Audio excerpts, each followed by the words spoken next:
શ્રી નરસિંહ મહેતાની વાત આજે આપણે કરવાના છે.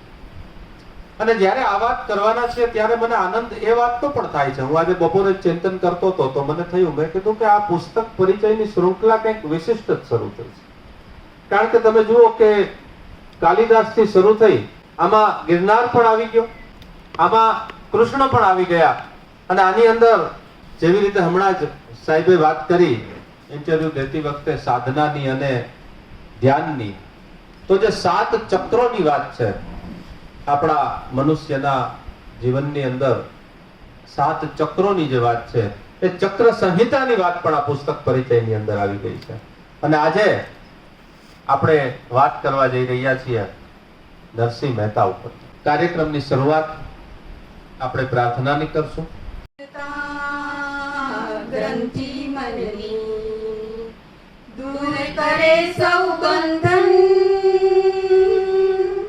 હે પુસ્તક તને વંદન. ગ્રંથ ખોલતા ગ્રંથિ મનની દૂર કરે સૌ બંધન,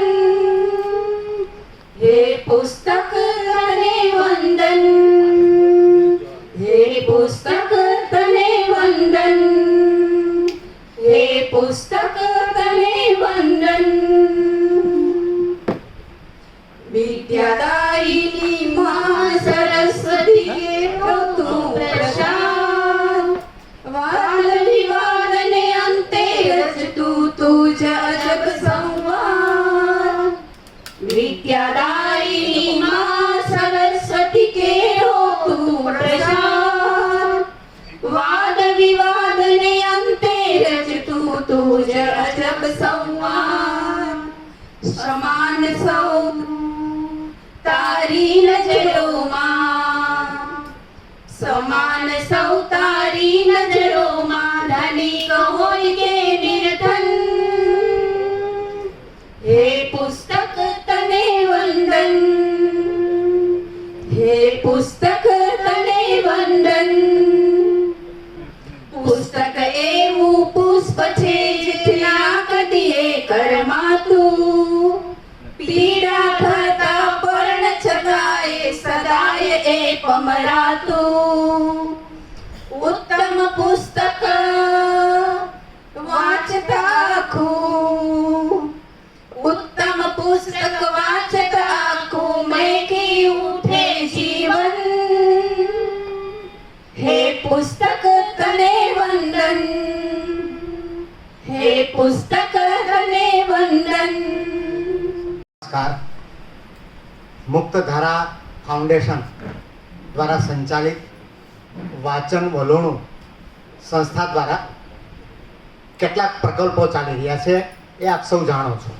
એમાંનો એક સફળ પ્રકલ્પ એટલે પુસ્તક પરિચય. અને પુસ્તક પરિચયનો આ 7મો મણકો. પુસ્તક પરિચયના આ 7મા મણકામાં 3 બાબતો એ સાથે આપણને જોવા મળે છે. એક તો આપણને કોઈ કહે કે તમે કયા શહેરમાં રહો છો, તો આપણે કહીએ જુનાગઢ. જુનાગઢ કયું? તો કહીએ કે નરસિંહ મહેતાનું, એટલે કે નરસિંહનું નગર છે. આ પહેલી વાત. બીજું જે વિષય છે એ વિષય પણ કયો છે? તો કે આજનો વિષય છે નરસિંહ મહેતાના કવનમાં આધ્યાત્મિકતા. અને ત્રીજી વાત, એ વક્તા કોણ છે? તો કે જે નરસિંહ મહેતાને પ્રેમ કરનારા છે, અને જે નરસિંહ મહેતા ઉપર, એમના કવન ઉપર જેમણે PhD કર્યું છે, એવા સફળ લેખક, આરાધક અને સંશોધક એવા આદરણીય શ્રી જવાહરભાઈ બક્ષી. એમનું હું જુનાગઢના જ વતની છે, નાગર સદગૃસ્ત છે. આ બધું જ ભેગું થયું છે આજના દિવસે, એટલે એનો આપણને સવિશેષ આનંદ છે. એટલે અંતરના ઉમળકાથી, હૃદયની ઉર્મિઓથી હું એમનું હાર્દિક સ્વાગત કરું છું, આવકારું છું. આજે કાર્યક્રમ આપણે યોજવા જઈ રહ્યા છીએ, એમાં જો કોઈ માધ્યમ હોય તો રૂપાયતન ટ્રસ્ટ. રૂપાયતન ટ્રસ્ટ હંમેશા એ વાંચન હોય, સાહિત્ય હોય, કલા હોય, સંગીત હોય, એનો સમન્વય સાધતું એક સંસ્થા છે. અને હેમંતભાઈ હંમેશા અમારી દરેક પ્રવૃત્તિમાં અમારી સાથે હોય છે. પછી હમણાંનું જો મારે ઉદાહરણ આપવું હોય તો જુનાગઢમાં જવાહરભાઈ પ્રથમ ગ્રંથ યાત્રા નીકળી જુનાગઢમાં 23મી ફેબ્રુઆરી વિશ્વ પુસ્તક દિવસ નિમિત્તે. ત્યારે પણ પહેલો જ સંદેશ એમણે આપ્યો કે તમે ગ્રંથ યાત્રા કાઢો, આનું આયોજન સરસ કરો, હું બેઠો છું, કોઈ ખર્ચની જરાય ચિંતા કરતા નહીં. એટલે અનુદાન આપવું હોય તો પણ એમની હંમેશા આ બાબતમાં તૈયારી રહી છે. એટલે હું હેમંતભાઈ અને તમામ ટ્રસ્ટીઓનો ખૂબ હૃદયપૂર્વક એમનું પણ આવકારું છું, એમને પણ સ્વાગત કરું છું. ઉપરાંત ડૉક્ટર યુજે વસાવડા સાહેબ ઉપસ્થિત છે, ડૉક્ટર રમેશભાઈ ભાખર છે, આ બાજુ જોઈએ તો આપણે પુરોહિત સાહેબ, તેમજ કમલેશભાઈ, તેમજ તમામ સાહિત્ય રસિકો. એમ કહીએ કે જવાહર એટલે હીરો, બરાબર હેમંતભાઈ? જવાહર એટલે હીરો. આજના હીરો એ છે બે દૃષ્ટિએ. એક તો જે વક્તા હોય મુખ્ય હોય એ હીરો હોય, બીજું જવાહરનો અર્થ પણ હીરો થાય. એટલે આજના હીરો એ છે અને એ હીરોનું તો પણ સ્વાગત કર્યું આપણે. ઉપરાંત જે સામે સાહિત્ય રસિકો છે એ હીરા પારખોનું પણ હું હાર્દિક સ્વાગત કરું છું. આપ સૌ અત્યારે આપની એ પરિસ્થિતિ જે પ્રવૃત્તિમાં હોવ છતાં તમે આજે હાજર રહ્યા છો. અહીંયા મીડિયામેન તરીકે જે ઉપસ્થિત છે એમનું પણ હાર્દિક સ્વાગત છે. ઉપરાંત કોઈના નામ નથી લેતો, તમામ નામી અનામી જે સાહિત્યને પ્રેમ કરનારા છે એમને બહુ જ હૃદયપૂર્વક હું આવકારું છું. આજનો આ જે વિષય છે એ વિષય માટે જવાહરભાઈ ખૂબ ઉઘડ છે, એનું આપણે બધાને શ્રદ્ધા છે. સૌને ફરી સ્વાગત કરું છું. સ્વાગતમ સ્વાગતમ. જુનાગઢમાં સંવત 2003માં મહાશિવરાત્રિના દિવસે તેઓનો જન્મ થયો, એટલે કે 19મી ફેબ્રુઆરી 1947. તેઓનું શિક્ષણ વિવેકાનંદ વિદ્યા મંદિરમાં થયું અને પછી તો અહીંના જે સાંસ્કૃતિક અને સાહિત્યિક વારસો ધરાવનાર અને આપણા એ વખતના લોકડાયરાના કલાકારો સાથે પિંગળસિંહભાઈ, દિવાળીબેન ભીલ બધાની સાથેનો એમનો નાતો પણ એટલો જ રહ્યો. આ બીજ લઈને તેઓ પછી મુંબઈ ગયા. એટલે જુનાગઢમાં પહેલાં ગિરનાર, પછી ઋષિકેશ અને પછી મહર્ષિ યોગી સાથે સ્વિટ્ઝરલેન્ડમાં તેઓએ શાસ્ત્રોનો અભ્યાસ કર્યો. ધ્યાન અને યોગની ઉપાસના પછી જવાહરભાઈએ વિશ્વભરમાં આપેલા એમના વ્યાખ્યાનો, પછી તે ધ્યાન હોય, યોગ, વેદાંત, ભક્તિ, ભારતીય સંસ્કૃતિ અને ભારતીય દર્શનના અનેકવિધ પાસાઓને તેમણે સુપેરે રજૂ કર્યા. નરસિંહ મહેતા, મીરા, કબીર અને સંત સાહિત્યની કૃતિઓને તેના આધ્યાત્મિક અજવાળાઓમાં એમણે પ્રગટ કરી. આ સંદર્ભમાં નાદશ્રી સંસ્થાના ઉપક્રમે આસિફ દેસાઈ સાથે ગુજરાતી સાહિત્ય સંગીતના ખજાનાને ધ્વનિ મુદ્રિત સીડી દ્વારા વિશ્વભરના ગુજરાતીઓને તેમણે પહોંચાડી. 12 વર્ષની વયે અહીં જુનાગઢમાં જાહેરમાં સ્વરચિત છંદો લઈ એવી ગઝલ પઠન કરનારા જવાહરભાઈ ગઝલના શીલ, સૌંદર્ય, વ્યાકરણ, છંદ અને ઇતિહાસના પ્રખર અભ્યાસી છે. અને એનો એક અનુભવ અમને ગઈકાલે રૂપાયતન ખાતે તેઓની જે ગઝલ શ્રાવણીમાં અમને થયો. તેમણે અરબી, ફારસી, ઉર્દુ ગઝલોની પરંપરાનો અને આધુનિકતાનો સુભગ સમન્વય કરી ગુજરાતી ગઝલમાં એક વિશિષ્ટ પ્રદાન કર્યું છે. જે લોકો સાહિત્ય રસિક અને સાહિત્ય મર્મજ્ઞ છે એમને આ ખ્યાલ છે. ઈશ્કે હકીકી એટલે કે પારમાર્થિક પ્રેમ અને ઈશ્કે મિજાજી એટલે કે માનવી પ્રણય, આ બંનેના ભાવ જગતને તેમણે બહુ સુપેરે વર્ણવ્યા છે અને ગઝલમાં એનો સમન્વય કર્યો છે. તેમની ગઝલમાં એક અનોખી એવી નજાકત અને સહજ સ્ફુરણા અને એના કવિકર્મોનો એક સુભગ સમન્વય હંમેશા આપણને માણવા મળે છે.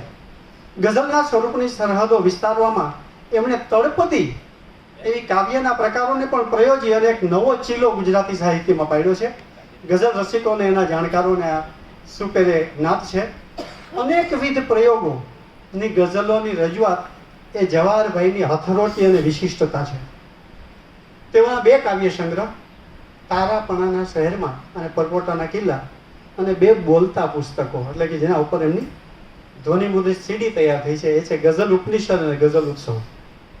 એ દ્વારા એમણે ગુજરાતી ભાષાનું એક ઘરેણું છે એ પ્રતિપાદિત કર્યું છે.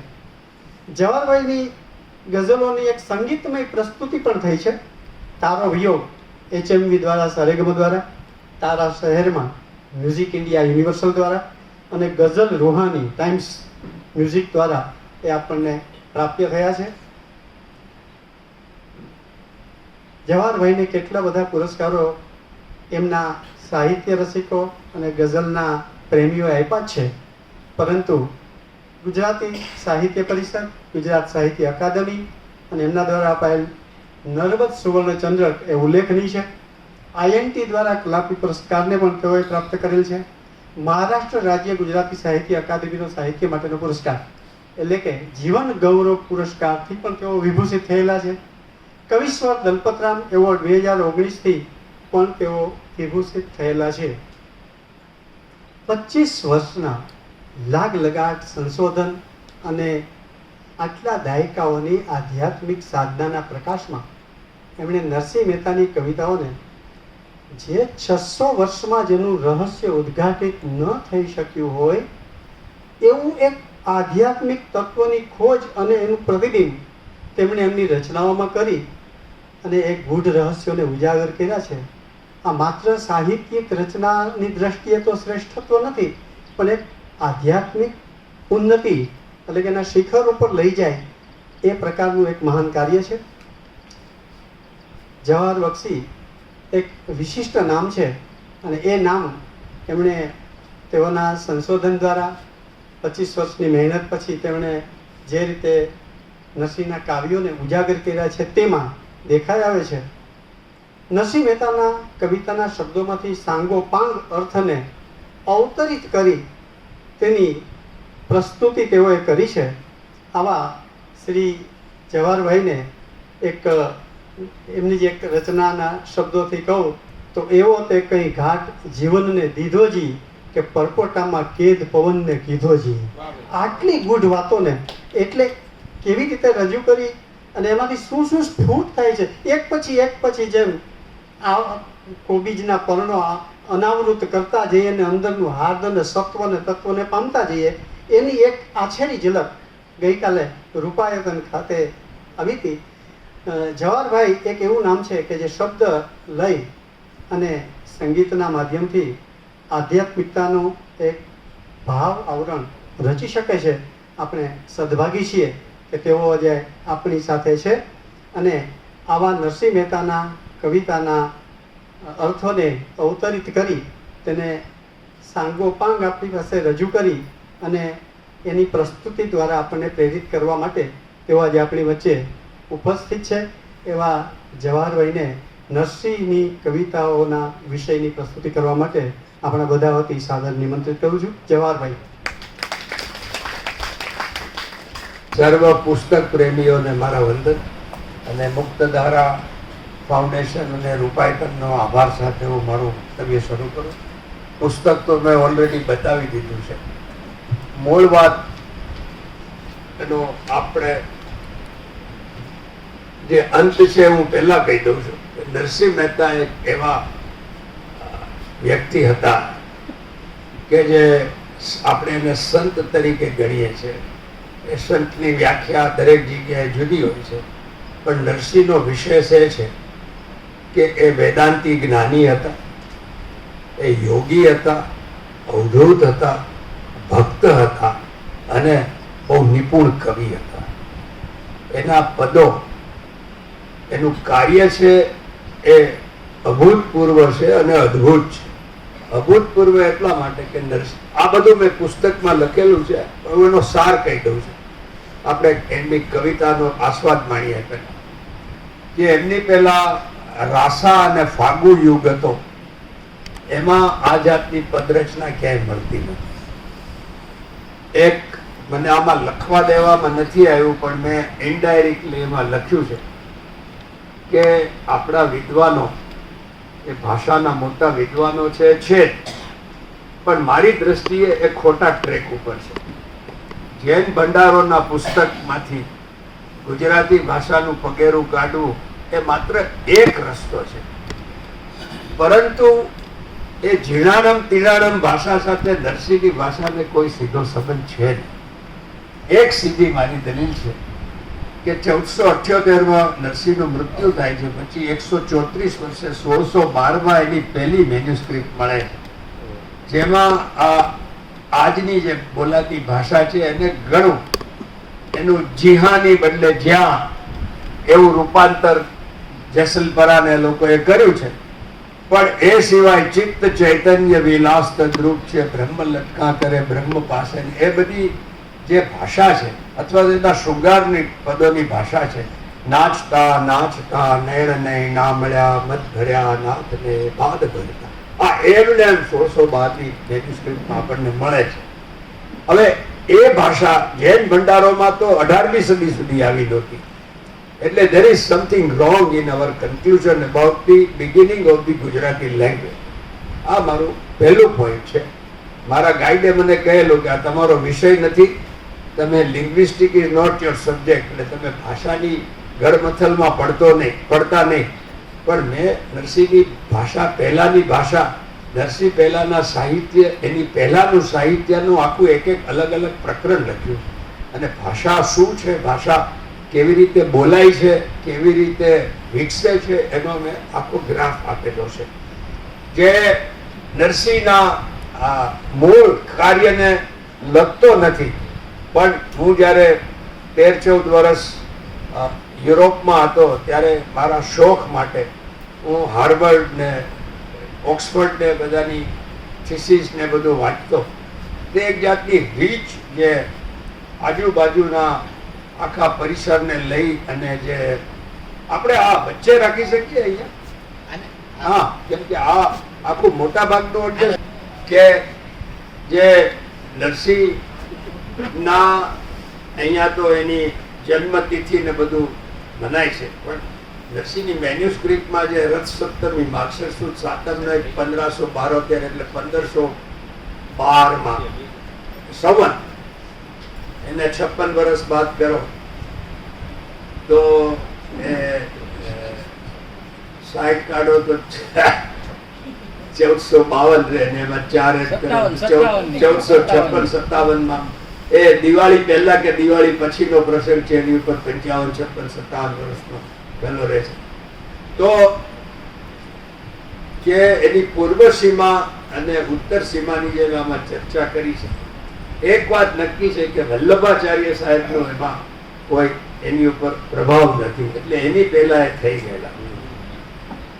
વિદ્વાનોએ ઘણી બધી વાત કરી છે, વાતનું વતેસર કરવું એમનો અધિકાર છે, પણ જે આમ સામે સાબેલું દેખાતું એ સાવરણીમાં ચાલ્યું જાય તેને હું સંશોધન કરતો નથી. એક એવો ભ્રમ ઉભો કરવામાં આવેલો કે નરસિંહના કાવ્યો આખી પ્રજાએ લખ્યા. હું નરસિંહ મહેતાનો વંશજ છું અને નાગર છું એટલા માટે નહીં, પણ મેં પૂછ્યું કે આ ચિત્ત ચૈતન્ય વિલાસ તદ્રુપ છે એ કઈ પ્રજાની ભાષા છે?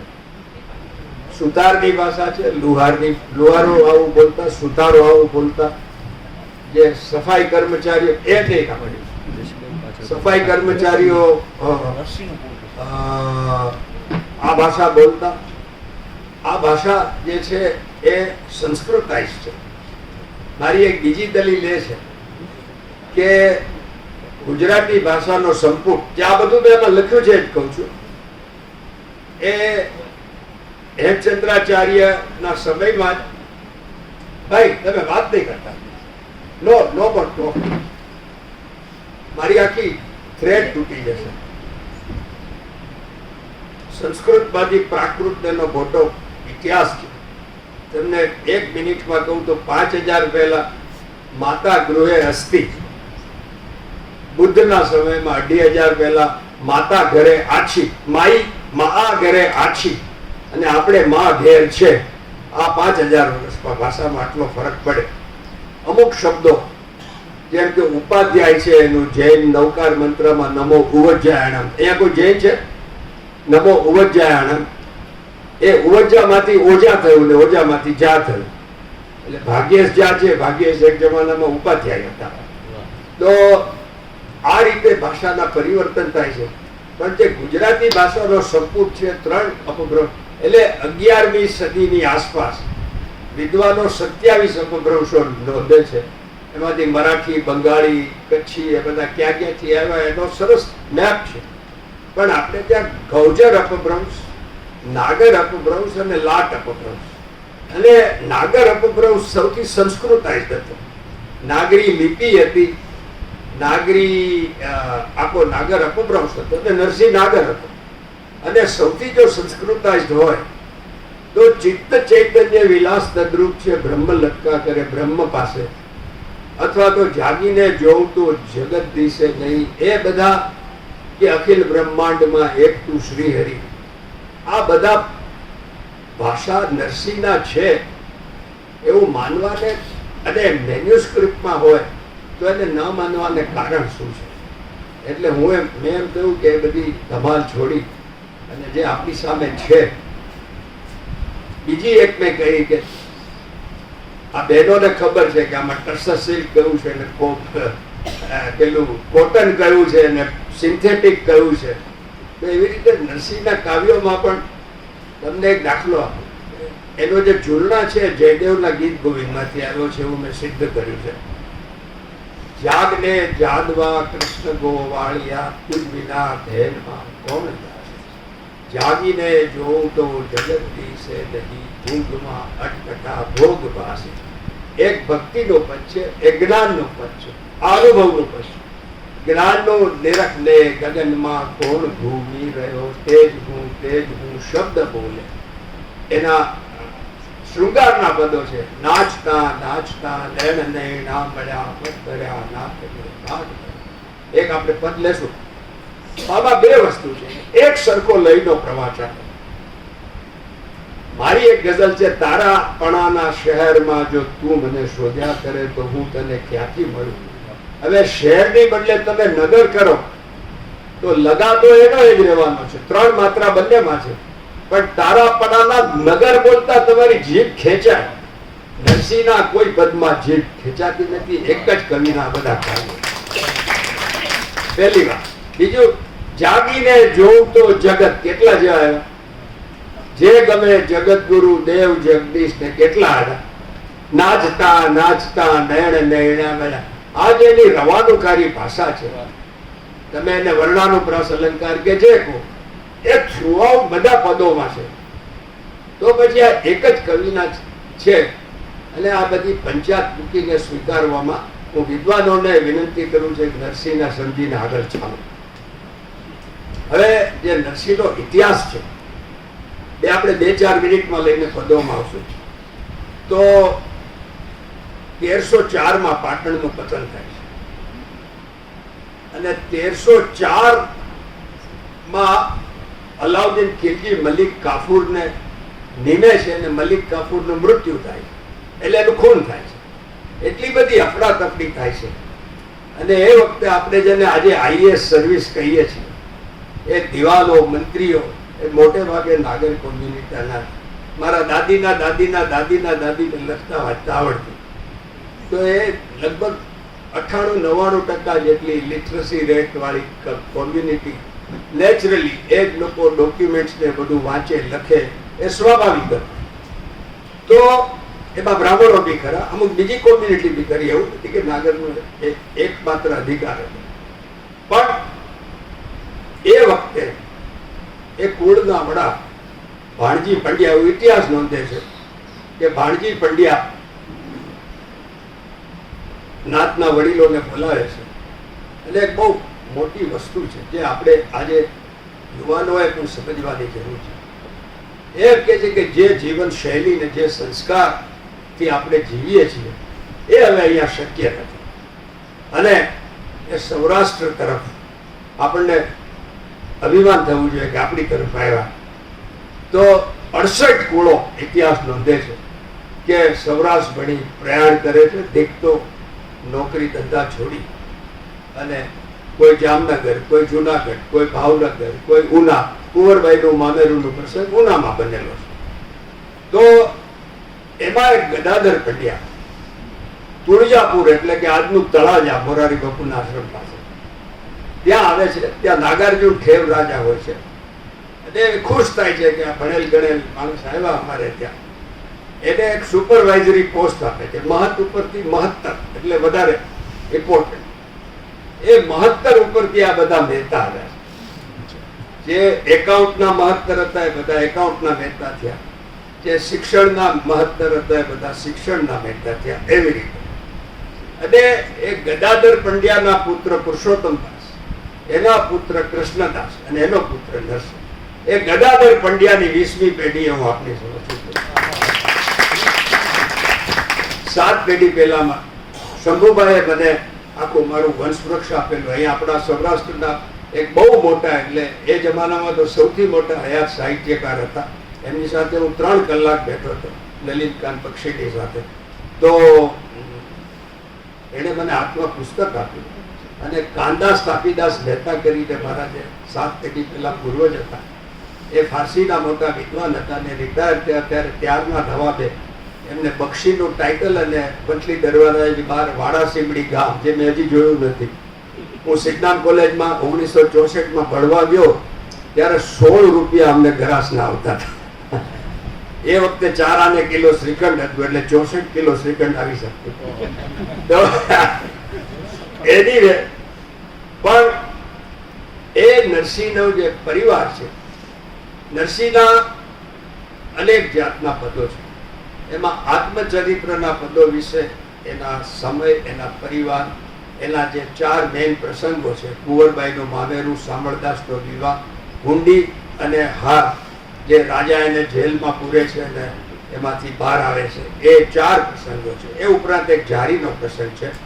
મારે તમને કહી દેવું જોઈએ કે બાપનું શ્રાદ્ધ કે કેદારો ગીરવે મૂકવાનો કે મસાલ લઈને હાથ બાળવાનો એ પ્રસંગ નથી. હું જયારે મારા એલિમેન્ટમાં હોઉં ત્યારે એમ કહું છું કે ફૂટબોલનો મેચ જોવા નહોતો ઉભો, કે એને અંધારામાં મસાલ જોઈએ. એ આખી એ આપણે એ ઘટનામાં થોડી વારમાં આવશું. પણ જે રીતે નરસિંહની ભાષા, એની લય, એના અલંકારો, એની રસ જમાવાની, પ્લીઝ ડોન્ટ ગો, નરસિંહના જે રસ જમાવાની આખી વાત છે, જે અલંકાર છે, એ બતાવે છે કે નિપુણ અને કાવ્યશાસ્ત્રને જાણકાર કરીએ. વેદ તો એમ વટે શ્રુતિ સ્મૃતિ સાખ દે, કનક કુંડળ વિશે ભેદ ન હોય.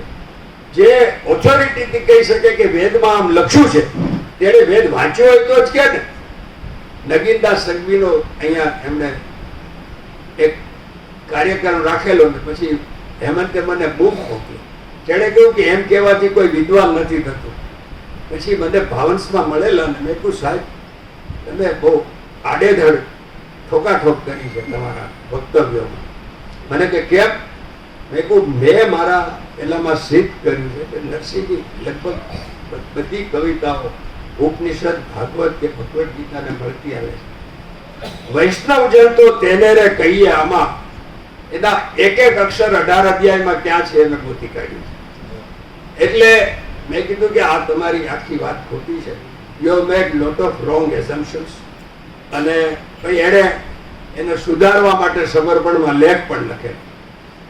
હવે મૂળ વાત એ છે કે નરસિંહે જે નાગરોની એ જમાનાની સ્કૂલિંગ સિસ્ટમ હતી, પાઠશાળાની, એમાં એ સંસ્કૃત ભાષા શીખ્યો, એ વેદાંત શીખ્યો અને કાવ્યશાસ્ત્ર 3 શીખ્યો. આજે હું પાઠશાળામાં જાઉં તો મને રમેશ પારેખની કે મનોજ ખંડેરિયાની ગઝલો નહીં શીખડાવે. રમેશ પારેખના કાવ્ય, એ માણસને જયદેવનું ગીત ગોવિંદ આખું એના કેટલા બધા રેફરન્સીસ છે. તો અને એનો ઝૂલડા મેં કહ્યું કે ત્યાંથી આવેલો છે. સ્મર ગરલ ખંડનમ મમ શિરસી મંડનમ દેહી પલ્લવમ ઉદાહરણ. આ દાખલા તરીકે તમે ન વાંચ્યું હોય તો અદભુત રચના છે, શૃંગાર પ્રધાન રચના છે. પણ તો એ અનેક સંતો માટે કાલિદાસથી લઈને નરસિંહ પછી કે બોઘો હતો ને ઝાડ ઉપર ચડ્યો ના, એ બધી બકવાસ વાતો. સાચો નરસિંહ પામવો હોય, હમણાં શ્યામદૂન લાગીમાં મને ને ઉર્વિશને અમને સલાહકાર રાખેલા, અમારું કઈ સાંભળ્યું નથી. ઠોક કરી અને it is far away from the truth. કેમ કે એ લોકોને મનોરંજન એમનો હેતુ છે, સત્ય એનો હેતુ નથી. ત્યારે અમારે સત્ય તર્કબદ્ધ વિદ્વાનોની સામે સિદ્ધ કરવાનું છે. પણ આત્મચરિત્રના પદોમાં એમ મળે છે કે એના લગભગ 16મે વર્ષે માણેકબાઈ સાથે લગ્ન થયા 18મે વર્ષે સામળસાનો જન્મ થયો, 20મે વર્ષે કુંવરબાઈનો જન્મ થયો. એ નિજાનંદમાં મસ્ત હતો, એના ભાઈ ભાભી સાથે તળાજામાં રહેતો હતો. અને કંઈક એવું થયું, 4 જણના રોટલા ભાઈ, એનો તો પરિવાર હતો જ. તે એક કઈ એવો મોટો જબરદસ્ત બનાવ બને છે કે ભાભી એને સખત ટોણા મારે છે. નાગરનો દીકરો સામાન્ય જો ઝઘડામાં ઘર છોડીને જાય એવું બને નહીં, પણ કંઈક એવા વચનો કયા હશે એટલે નરસિંહા હું નહીં ને મારો ભગવાન નહીં એમ કરીને તળાજાથી 13 કિલોમીટર દૂર જે ગોપનાથ મહાદેવનું મંદિર છે ત્યાં એક અપૂટ શૈલી, હું મારા રિસર્ચના પાર્ટ રૂપે ત્યાં એક રાત રહી આવ્યો છું. હવે તો એ વાઇબ્રેશન્સ ત્યાં રાસલીલાના નથી, પણ 7 દિવસ ને 7 રાત, આ હવે હું મેન્યુસ્ક્રિપ્ટમાંથી બોલું છું. 7 દિવસ ને 7 રાત અમારા જે કુળ દેવતા છે હાટકેશ્વર છે. હું પોતે શિવની ઉપાસના કરતો હતો ને પછી માતાજીની ઉપાસના કરતો હતો. એમ નરસિંહનો પ્રિય કૃષ્ણ હતો, છતાં પરંપરાગત એના કુળની ઉપાસના, શિવની ઉપાસના કરે છે. અને નરસિંહ યોગી હતો, એના ઘણા બધા પદો છે, આજે આપણે થોડાક એની વાત કરશે. પણ એ જે એ સાક્ષાત્કાર એને 2 જાતના. જે પહેલો છે એમાં જે શિવનો સાક્ષાત્કાર થાય છે, એ શિવ એટલે શંકર નહીં, પણ માંડુક્ય ઉપનિષદમાં જેને શિવમ શાંતમ અદ્વૈતમ ચતુર્થમ મન્યતે સ આત્મા સ વિજ્ઞેય, જે સ્વપ્ન જાગૃત અને સુષુપ્તિથી પર છે તુર્યાવસ્થામાં, માંડુક્ય ઉપનિષદના એ તુર્યાવસ્થાનું બહુ સ્પષ્ટ વર્ણન છે. બેઝિકલી એ સમાધિ, જે તમારી ચેતનાનો જે સૌથી પ્રગાઢ સ્તર છે, જે તમને સવારે ઉઠીને કહે છે કે આજે તને સારી ઊંઘ આવી. હું મારી હોસ્ટેલમાં પૂછતો કે આજ સારી ઊંઘ આવી. મેં કહ્યું તું તો સુઈ ગયો તો તને કોણે કીધું કે સારી ઊંઘ આવી? તો આ જે વાત, એ જે ઊંઘ વખતે જે જાગનારો માણસ છે એ શિવ છે. અને એ બેઝિકલી એ પ્રગાઢ સ્તર પર પહોંચે છે કે જે આપણો આત્મા છે, એ આત્માની નીચે અથવા તો એ જ પરમાત્મા છે. અને એને વાણી સંભળાય છે. એમાં એવું કોઈ વર્ણન નથી કે ગંગા ને જટા વાળા ને સાપ વાળો ને એવો આવ્યો. ખાલી શિવ કે છે કે હું પ્રસન્ન છું, માગ માગ તને માગું. તે કહે છે કે મારે કઈ જોતું નથી. નરસિંહ નિષ્કામ છે, બીજી વાર કે છે તોય ના પાડે છે. પછી કે ના તું માગ, તો એ કહે છે કે તમને જે વલ્લભ હોય, જે સુલ્લભ, તમને જે ગમતું હોય અને તમને કઈ તકલીફ ન પડે એવું કઈ હોય તો આપો. તો એ શિવને તો ખબર છે કે આ કૃષ્ણનો પ્રેમી છે, કૃષ્ણનો ભક્ત છે, એટલે એને કૃષ્ણની રાસલીલા બતાવે છે. આ એનો સાક્ષાત્કાર નંબર 2 છે. પેલો પરાચેતનાની એક ગોષ્ઠી છે, ત્યારે બીજો ઓડિયો વિઝ્યુઅલ, જેમ 11મા અધ્યાયમાં ભગવદ્ ગીતાના અર્જુનને દિવ્ય દ્રષ્ટિ દદામ્યહમ કરીને એને વિશ્વરૂપનું દર્શન કરાવે છે, એની એક નાનકડી મિનિએચર આવૃત્તિ એ રાસલીલા. એ પોતાની આંખની, પોતાના શરીરથી બહાર ખુલ્લી આંખે એક પ્રકાશમય લીલા જોવે છે, એનું એ વર્ણન કરે છે. પેલા જે શિવની સમાધિ છે એનું વર્ણન જુઓ કે અચેત ચેતન થયો ભવતણો અગ ગયો સૂતી ઉઠી મારી આદ્ય. આ નરસિંહની બધી કવિતાનું સૌથી મોટું ફંડામેન્ટલ મૂળ છે. અચેત ચેતન થયો એટલે શું? એ આપણે જાગીને જોવું તો હમણાં પદ લઈએ ત્યારે છે, પણ જે પરાચેતના જે મને ઉપલબ્ધ નહોતી એ ચેતના મારામાં જાગી. અને અગ એટલે મેલ, મારા બધા ચેતનાનો મેલ, ભાવિ પણ ભૂલાઈ ગયા, સંસાર પણ ભૂલાઈ ગયો અને હું બ્રહ્મ છું એવો એને અનુભવ થયો. અને સૂતી ઉઠી મારી આદ્ય વાણી. આ જે નરસિંહની કવિતા છે એ આદ્ય વાણીની કવિતા છે. આદ્ય વાણી એટલે કે જે ઋષિઓને સમાધિમાં જે વેદ દેખાય, જેને અપૌરુષેય કહેવાય છે. It is unspoiled by the human intelligence. કોઈ માનવીય બુદ્ધિ કે પ્રયત્ન વિના જે સંભળાયેલી દેખાયેલી શ્રુતિ અને દર્શન આપણે કહીએ છીએ અને શ્રુતિ. તો એ શ્રુતિની જે વાણી છે, એટલે કે ગુજરાતી ભાષામાં આપણે એમ કહી શકીએ કે ગુજરાતી ભાષામાં ઋષિઓની સૌથી પહેલી વાણી નરસિંહ મહેતામાં છે. અને આ જે અખિલ બ્રહ્માંડમાં એક તું શ્રીહરિ છે, એ ઈશાવાસ્યમ ઇદમ સર્વમનો પડઘો છે.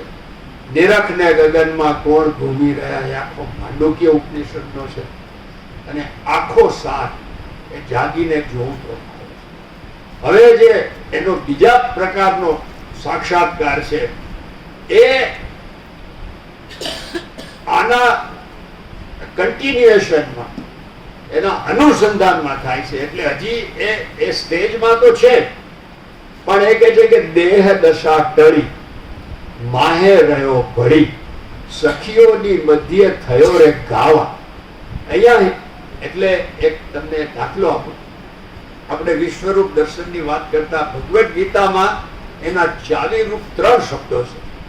જ્ઞાતુમ, દ્રષ્ટુમ, પ્રવિષ્ટુમ.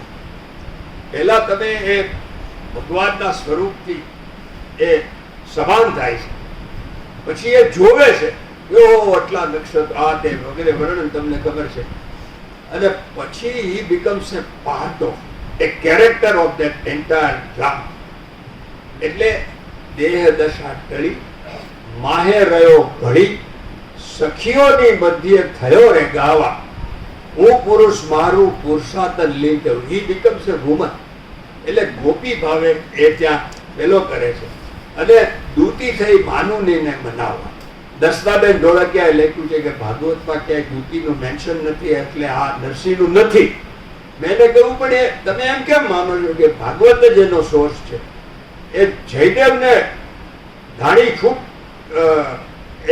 એના ચાતુરીના પદો તો આખા ગીત ગોવિંદ ઉપર જ બેસ છે. તો એમાં દૂતીનો જે કોન્સેપ્ટ છે એની વાત કરે છે. દૂતી કાર્ય એટલે બેઝિકલી જે ગુરુ કરે છે એ કે જીવને શિવ સાથે લઈ જવામાં જે કાંઈ એને ભાગ ભજવવો હોય એ ભજવે. એટલે ગીત ગોવિંદમાં રાધા ઘણા બધા અષ્ટનાયિકા બહુ એમાં મસાલો. પણ રાધા જ્યારે રિસાઈ જાય છે ત્યારે દૂતી એની પાસે જાય છે, એને મનાવે છે, પછી કૃષ્ણને મનાવવા જાય છે, પછી બેયને ભેગા કરે છે ને મિલન થાય છે. એ જાતની આખી એની રચના છે. તો નરસિંહના દૂતી કાર્ય હું તમને બતાવીશ આગળ. તો એ નરસિંહનો એ જે બીજો સાક્ષાત્કાર છે એ ઓડિયો વિઝ્યુઅલ છે. એ જે હિરણ્ય ગર્ભ જે છે, નિરખ ને ગગનમાં એને જે 4 પદો ગયા છે, એમાં જે પહેલું છે જાગૃત અવસ્થાનું, જેની આપણી અવસ્થા વૈશ્વાનર કહેવાય છે. નિરખ ને ગગનમાં કોણ ઘૂમી રહ્યો, તેજ હું શબ્દ બોલે. બેઝિકલી એમ કે છે કે આ ગેલેક્સીના એન્ડમાં, બ્રહ્માંડના અંતમાં જે આખું તત્વ ફરે છે, એ હું તારી અંદરનો જે વૈશ્વાનર આત્મા છે એ જ હું છું. મેં વિદ્વાનને પૂછ્યું કે નિરખવાની વાત કરે છે ને પછી બોલે છે, તો એ કહેવાનું કે છે કે જોવાનું કે સાંભળવાનું કે છે, તો નક્કી કરો. પણ એ છે પછી જે બીજું સ્તર છે જાગૃત અવસ્થા, એ નિરખ ને ગગન છે, બ્રહ્માંડના 4 સ્તરની નું કાવ્યમય વર્ણન છે, જે માંડુક્ય ઉપનિષદમાં એનો સ્પષ્ટ ઉલ્લેખ છે. જે બીજું છે જળહળ જ્યોત ઉદ્યોત રવિ કોટમાં, હેમની કોર જ્યાં મિશ્રે તોલે. હવે 500 વર્ષ સુધી આ બકવાસ, હું સ્કૂલમાં ભણતો ત્યાં સુધી ત્યારથી એ મને મિશ્રે તોલે. આપણે તો મારા ફાધર 4 વર્ષના મરી ગયા એટલે 8 વર્ષથી રેશન લેવા જતા પેલા ગાંધીને ત્યાં.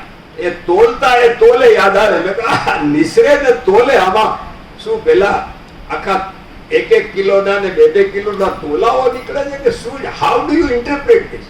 પણ અને નરસિંહ છે એની એક બીજી ખાસિયત એના કવિતાની છે કે જે અનમિસ્ટેકેબલ છે.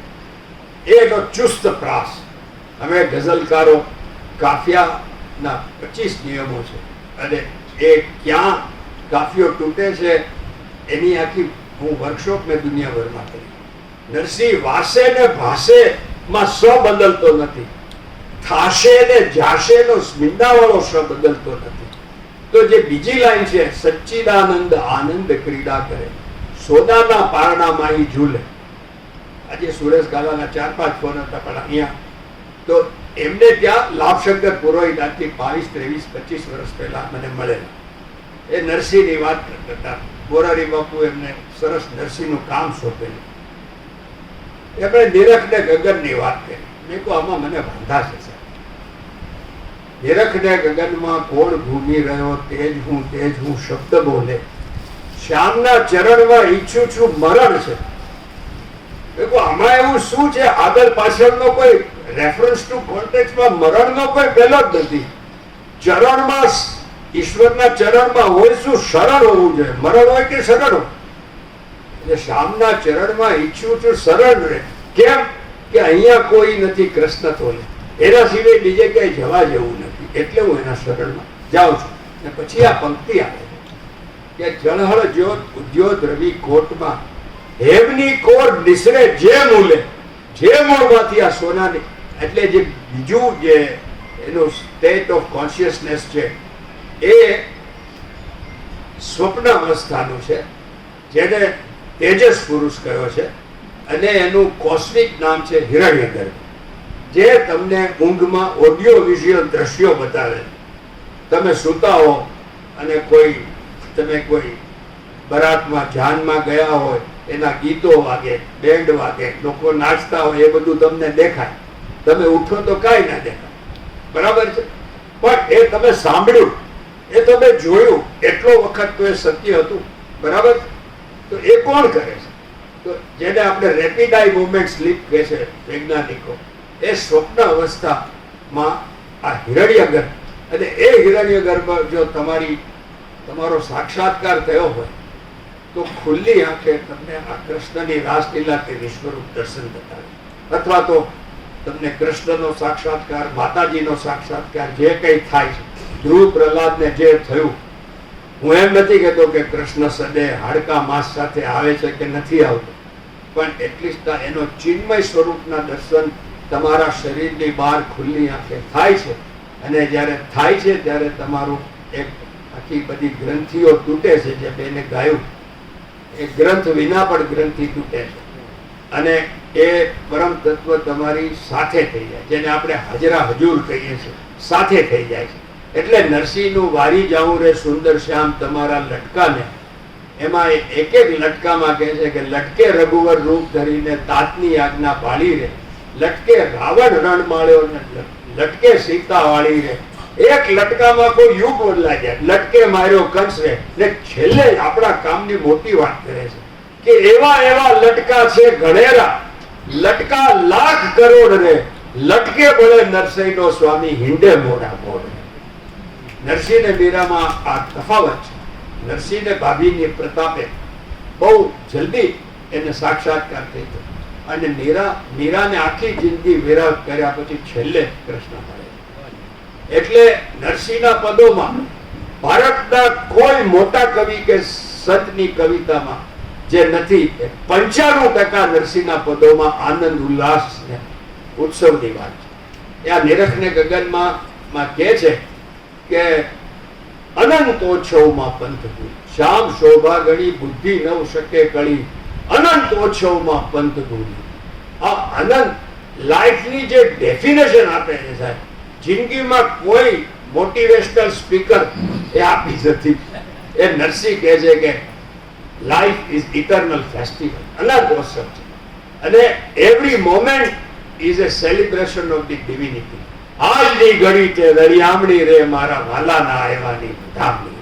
એ દિવ્ય શક્તિ, એ કૃષ્ણનું દિવ્ય પર્સનાલિટી, એનો જે તમે એના કયો, એ કૃષ્ણ એને હાજરા હજુર છે. એટલે એને ક્યાંય કેદાર ગાવા જવો પડે એમ નથી. એને ખાલી કેવું પડે કે ભાઈ આ જરા સીધું કર. એના કર્મને કારણે એમાં વાર લાગે ત્યારે ખરેખર કે છે ભારને કારણે વિલંબ નહીં કર વગેરે.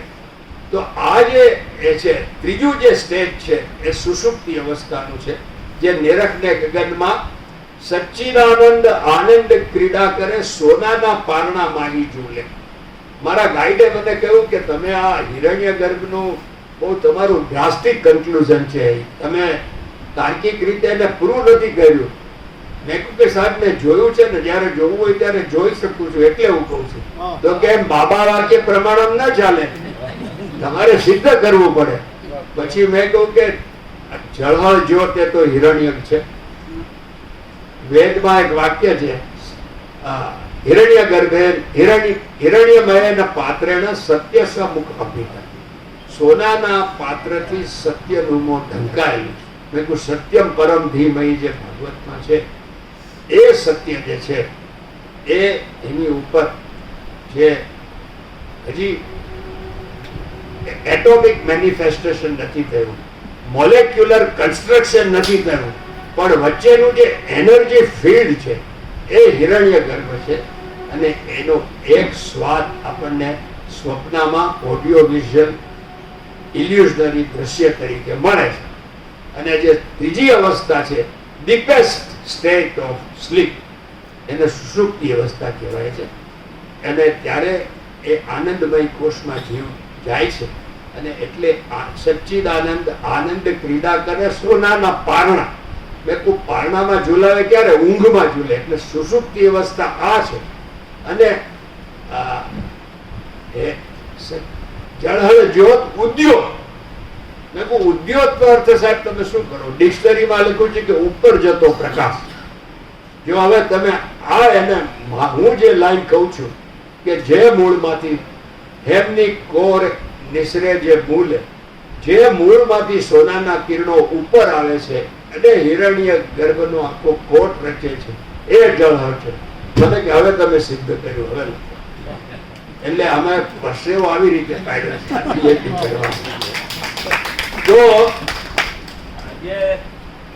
અને છેલ્લે સાહેબ એ મારે વાત કહેવી જોઈએ કે જે એ પછીનું જે સ્ટેજ છે કે જે કાલે મેં ગઝલમાં વાત કરી કે જે યહૂદી મોઝેસ, જેને મુસલમાનો સૂફી હઝરત મૂસા કહે છે મોઝેસને, એ જ્યારે કોહે તૂર એટલે પહાડ ઉપર જોવા જાય છે તો કહેવાય છે કે એના પરમાત્માના તેજથી એવો અંજાઈ ગયો કે વર્ષો સુધી બેભાન રહે.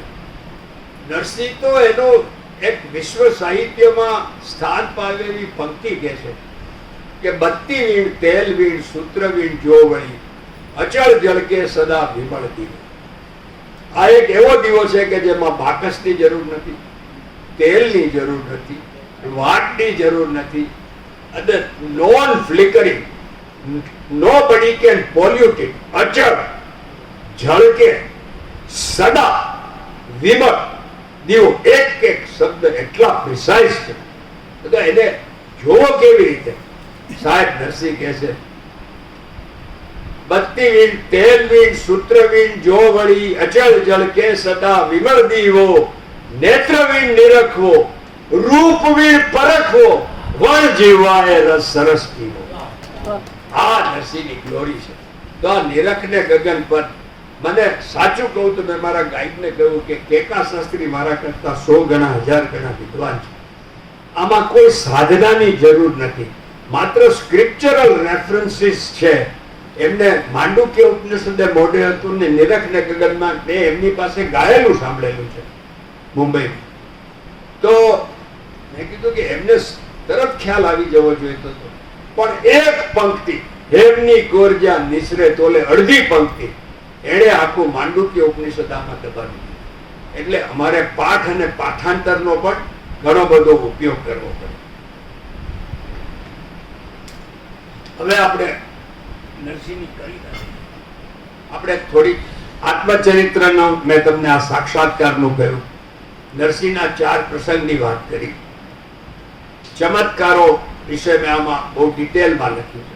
વિજ્ઞાન અને ચમત્કાર. સિદ્ધ યોગી, હું જે સિદ્ધ યોગીને મળ્યો છું એની વાત આમાં લખું તો મને ત્યાં જ કે ભાઈ તમે જાઓ, હવે મુંબઈ પાછા આવેલા જાઓ, આ પીએચડી આમ ન થાય. એટલે એની મેં વાત નથી કરી. પણ પતંજલિએ એના ત્રીજા યોગ સૂત્રના ત્રીજા પ્રકરણ વિભૂતિ પાદમાં જે આખી એ સિદ્ધિનું મિકેનિક સમજાયું છે કે કેવી રીતે એક યોગી એની સમાધિમાં તલ્લીન થાય છે અને જ્યારે સમાધિમાં તલ્લીન થાય છે ત્યારે જેણે બ્રહ્માંડનું સર્જન કર્યું છે એ શક્તિના સ્ત્રોતમાં એ સ્થિર થાય છે અને એટલે એ જે સંકલ્પ કરે છે એ સિદ્ધ થાય છે અને એમાં ઉડવાની, અદ્રશ્ય થવાની, એક સાથે અનુક સ્વરૂપ લેવાની એવી બધી સિદ્ધિઓના વર્ણન છે. નરસિંહના ચમત્કાર તમે માનો ના માનો એ તમારી શ્રદ્ધાનો વિષય છે. મેં મારા પહેલા જ પ્રસ્તાવનામાં કહી દીધું છે કે ચમત્કારને મેં અવગણ્યા છે કેમ કે નરસિંહની કવિતા પોતે જ ચમત્કાર છે. એટલે આ છે. અને જે એને અચેત ચેતન થયો, સાહેબ તમે કોઈ ગ્રંથ વાંચો નહીં અને ખાલી એક પદ વાંચો તો આખા વેદના સાર રૂપે પદ છે. જાગીને જોઉં તો જગત દિશે નહીં, ઊંઘમાં અટપટા ભોગ ભાસે. આવું એ ક્યાં જાગ્યો અને એવું શું જાગ્યો, કઈ રીતે જાગ્યો કે આખું તમે છું મંતર આમ કરો, આ રૂમાલ છે, આ ગોટી છે, આમ કરીને એવું કયું જાદુ છે કે આખું જગત જ ગાયબ થઈ ગયું. તો એ કહે છે કે ઊંઘમાં અટપટા ભોગ પાસે. જેમ મેં તમને કહ્યું કે સ્વપ્નમાં હાથી તમારી ઉપર દોડી જાય તો એ તમારો વાળે વાંકો નથી થતો કેમ કે એ ઇલ્યુઝન છે. એવી જ રીતે એક મોટી ઇલ્યુઝન છે આ જગત છે. જ્યારે તમે ભીતની વાત કરો છો ત્યારે તમે લાદી, ચૂલો, ઈંટ એની વાત કરો છો. જ્યારે તમે એના ડેકોરની વાત કરો છો ત્યારે ખાલી એમાં કયો કલર ને કઈ ડિઝાઇન ને કેવું સિમેટ્રી, પછી એ ભીત ને ઈંટ ને બધું ભૂલાઈ જાય છે. એવી જ રીતે રેરિફાઈ કરતા કરતા અંદર ઉતરતા ઉતરતા એક સ્થિતિ આવી છે કે જ્યાં નથી કોઈ સર્જન, નથી કોઈ વિસર્જન, નથી કોઈ ગુરુ, નથી કોઈ છેલ્લો, એકમાત્ર છે શિવોહમ શિવોહમ. અનંતમ જ્ઞાનમ બ્રહ્મ જે છે વેદમાં કહ્યું છે એ છે. તો અને એક બહુ એટલે બહુ મોટું સ્ટેટમેન્ટ કરે કે ચિત્ત ચૈતન્ય વિલાસ તદ્રુપ છે. જે મારી વ્યક્તિગત ચેતના છે, ઇન્ડિવિજ્યુઅલ કોન્શિયસનેસ, અને આખા બ્રહ્માંડમાં જે સચ્ચિદાનંદ રૂપે ફેલાયેલી છે એ બ્રહ્મ. સચ્ચિદાનંદ શબ્દ તમે 500 વાર સાંભળ્યો હશે, પણ 2-3 વસ્તુ હું તમને કહી દઉં કે નરસિંહનો કૃષ્ણ જે છે એ બ્રહ્મ છે એનું સાક્ષાત સ્વરૂપ છે. શંકરાચાર્ય જયારે બધા એટલે વ્યાસ આવતો, શંકરાચાર્ય તો ભાષ્ય કહે, એમણે વેદના જ્ઞાનને એકત્રિત કરવા માટે જયારે કર્યું ત્યારે બ્રહ્મ જે નિર્ગુણ નિરાકાર છે એની વ્યાખ્યા કેવી રીતે કરે? એટલે એ કહે છે કે જન્માદ્યસ્ય યત, જન્મ આદિ, આદિ એટલે વગેરે, અને અસ્ય જેમાંથી આખું બ્રહ્માંડ નીકળે છે, વિકાસ પામે છે, જેને કારણે ટકી રહ્યું છે, અને જ્યારે પ્રલય થાય ત્યારે એમાં લીન થશે, એ બ્રહ્મ છે. ને સાહેબ ભાગવતની પહેલી જે શ્લોક છે એનો પહેલો શબ્દ છે જન્માદ્યસ્ય, એટલે પરમહંસોની સંહિતા ગણાય છે. અને પછી આગળ જતા કહે છે કે કૃષ્ણ સ્તુ ભગવાન છે. એટલે આ બ્રહ્માંડનું જે સાક્ષાત ફિઝિકલ સ્વરૂપ છે એ કૃષ્ણ છે, એ નરસિંહનો કૃષ્ણ છે. મીરાનો એ કૃષ્ણ નથી, નરસિંહનો છે. મીરાની વાત કરશું ત્યારે કરશું. તો આ એના લક્ષણ કયા છે? સત, ચિત્ત ને આનંદ. સત એટલે એ આખા બ્રહ્માંડમાંથી જે અણુએ અણુમાં જે કોઈ એનર્જી થાય છે, આ પંખો ચાલે છે, લાઈટ આવે છે, હું બોલું છું, તમે હલો છો, ચલો છો, એ બધામાં જે ફિઝિકલ એનર્જી છે એ અનચેન્જેબલ, અવિકારી શક્તિનો જે સ્ત્રોત છે, જે સનાતન છે, એ સત છે. જે ચિત્ત છે, આજે મચ્છરને તમે પકડવા જાઓ તો મચ્છર ઊંધું થઈને ભાગી જાય. એનામાં એક એવી ચેતના છે કે એક જોખમને જોઈને પોતાની મેળે ફરીને જાય. જ્યાં માઇકને હું મારું તો માઇક નહીં કરે, ટેબલને કઈ મારું તો ટેબલ નહીં કરે, પુસ્તકને હું મારું તો પુસ્તક, એ જડ છે. પણ જે ચેતન છે એ ચિત્તનું ચૈતન્ય છે. એટલે નરસિંહ કહે છે કે મારું છે. અને આખા બ્રહ્માંડમાં અનેક પશુ પક્ષી લીલાઓની આખી જે ચૈતન્યનો વિલાસ છે એ તદ્રુપ પણ ખૂબ જ ટેકનિકલ શબ્દ. એ એમ નથી કહેતો કે એક છે, વેદાંતને આપણે અદ્વૈત કહ્યું છે. એમ નથી કહેતા કે એક વેદાંત. જે અંગ્રેજીમાં પ્યોર મોનિઝમ કહે છે, એ મોનિઝમ શબ્દ ખોટો છે. નોન ડ્યુઆલિઝમ. જગત છે, દેખાય છે, એનો તમે ઇનકાર કરી શકતા નથી. મિથ્યાનો અર્થ એમ નથી કે નથી, એ ખાલી ટેમ્પરરી વ્યક્તમત્ય છે. એટલે એ આખી વાતો મેં આમાં કરી છે, પણ બહુ સરળ ભાષામાં કરી છે કે સમજી શકાય. અને આનંદ, એનો સ્વભાવ છે આનંદ. એટલે આપણે જે મજા માટે, જલસા માટે, આનંદ માટે જે તરફડિયા મારીએ છીએ, પ્રયત્નો કરીએ છીએ, એ તો એ આનંદનો 1-2-3% જેટલો એનો આસ્વાદ છે. જે ખરો આનંદ છે, એ આનંદ ન તો કોઈ વ્યક્તિ ઉપર ડિપેન્ડન્ટ છે, ન તો કોઈ સમય ઉપર ડિપેન્ડન્ટ છે, ન તો કોઈ વસ્તુ ઉપર નિર્ધારિત છે. કેમ કે એ આખું બ્રહ્માંડ એ આનંદમય છે. આનંદ ही एव खल्विमानी जायंती, જે ભૂતાની જાયંતી. આનંદમાંથી આપણે જન્મ્યા છીએ. આનંદ આપણો રસ્તો છે અને આનંદ આપણો અંત છે. એટલે ચિત્ત ચૈતન્ય વિલાસ તદ્રૂપ છે. બ્રહ્મ લટકા કરે બ્રહ્મ પાસે. સાહેબ, વેદના 4 મહાવાક્યો છે, પણ જે 5મું મહાવાક્ય ગણાય છે સર્વમ ખલ્વિદમ બ્રહ્મ છે. એક ફ્લેટ ફિલોસોફિકલ સ્ટેટમેન્ટ છે. જ્યારે નરસિંહ એમાં લટકા શબ્દ વાપરે છે સાહેબ, ત્યારે એમાં આખો પ્રાણ ફૂંકાય છે. બ્રહ્મ લટકા કરે. તમે ચા પીવો તો બ્રહ્મ, ચા પણ બ્રહ્મ છે, પીવાની ક્રિયા એ બ્રહ્મ છે, અને પીનારો એ બ્રહ્મ છે. ખાલી આપણે માનીએ છીએ કે આપણે મજા છે, આપણો બાપ આપણી અંદર મજા કરે છે. આ નરસિંહની વાત છે કે ચિત્ત ચૈતન્ય વિલાસ તદ્રૂપ છે. બ્રહ્મ લટકા કરે બ્રહ્મ પાસે. પછી સવાલ થાય કે આ એક કેવી રીતે છે? એટલે બીજી દાખલા, જે મલ્ટિપ્લિસિટી છે, જે વિવિધતા છે, એની અંદર એકતા, યુનિટી છે, કઈ રીતે છે? તો એ કહે છે કે પંચ મહાભૂત પરિબ્રહ્મથી ઉપને અણુ અણુ માહી રહ્યા રે વળગી, ફૂલ ને ફળ તે તો વૃક્ષના ઝાડ, થડ થકી ડાળ શું હોય.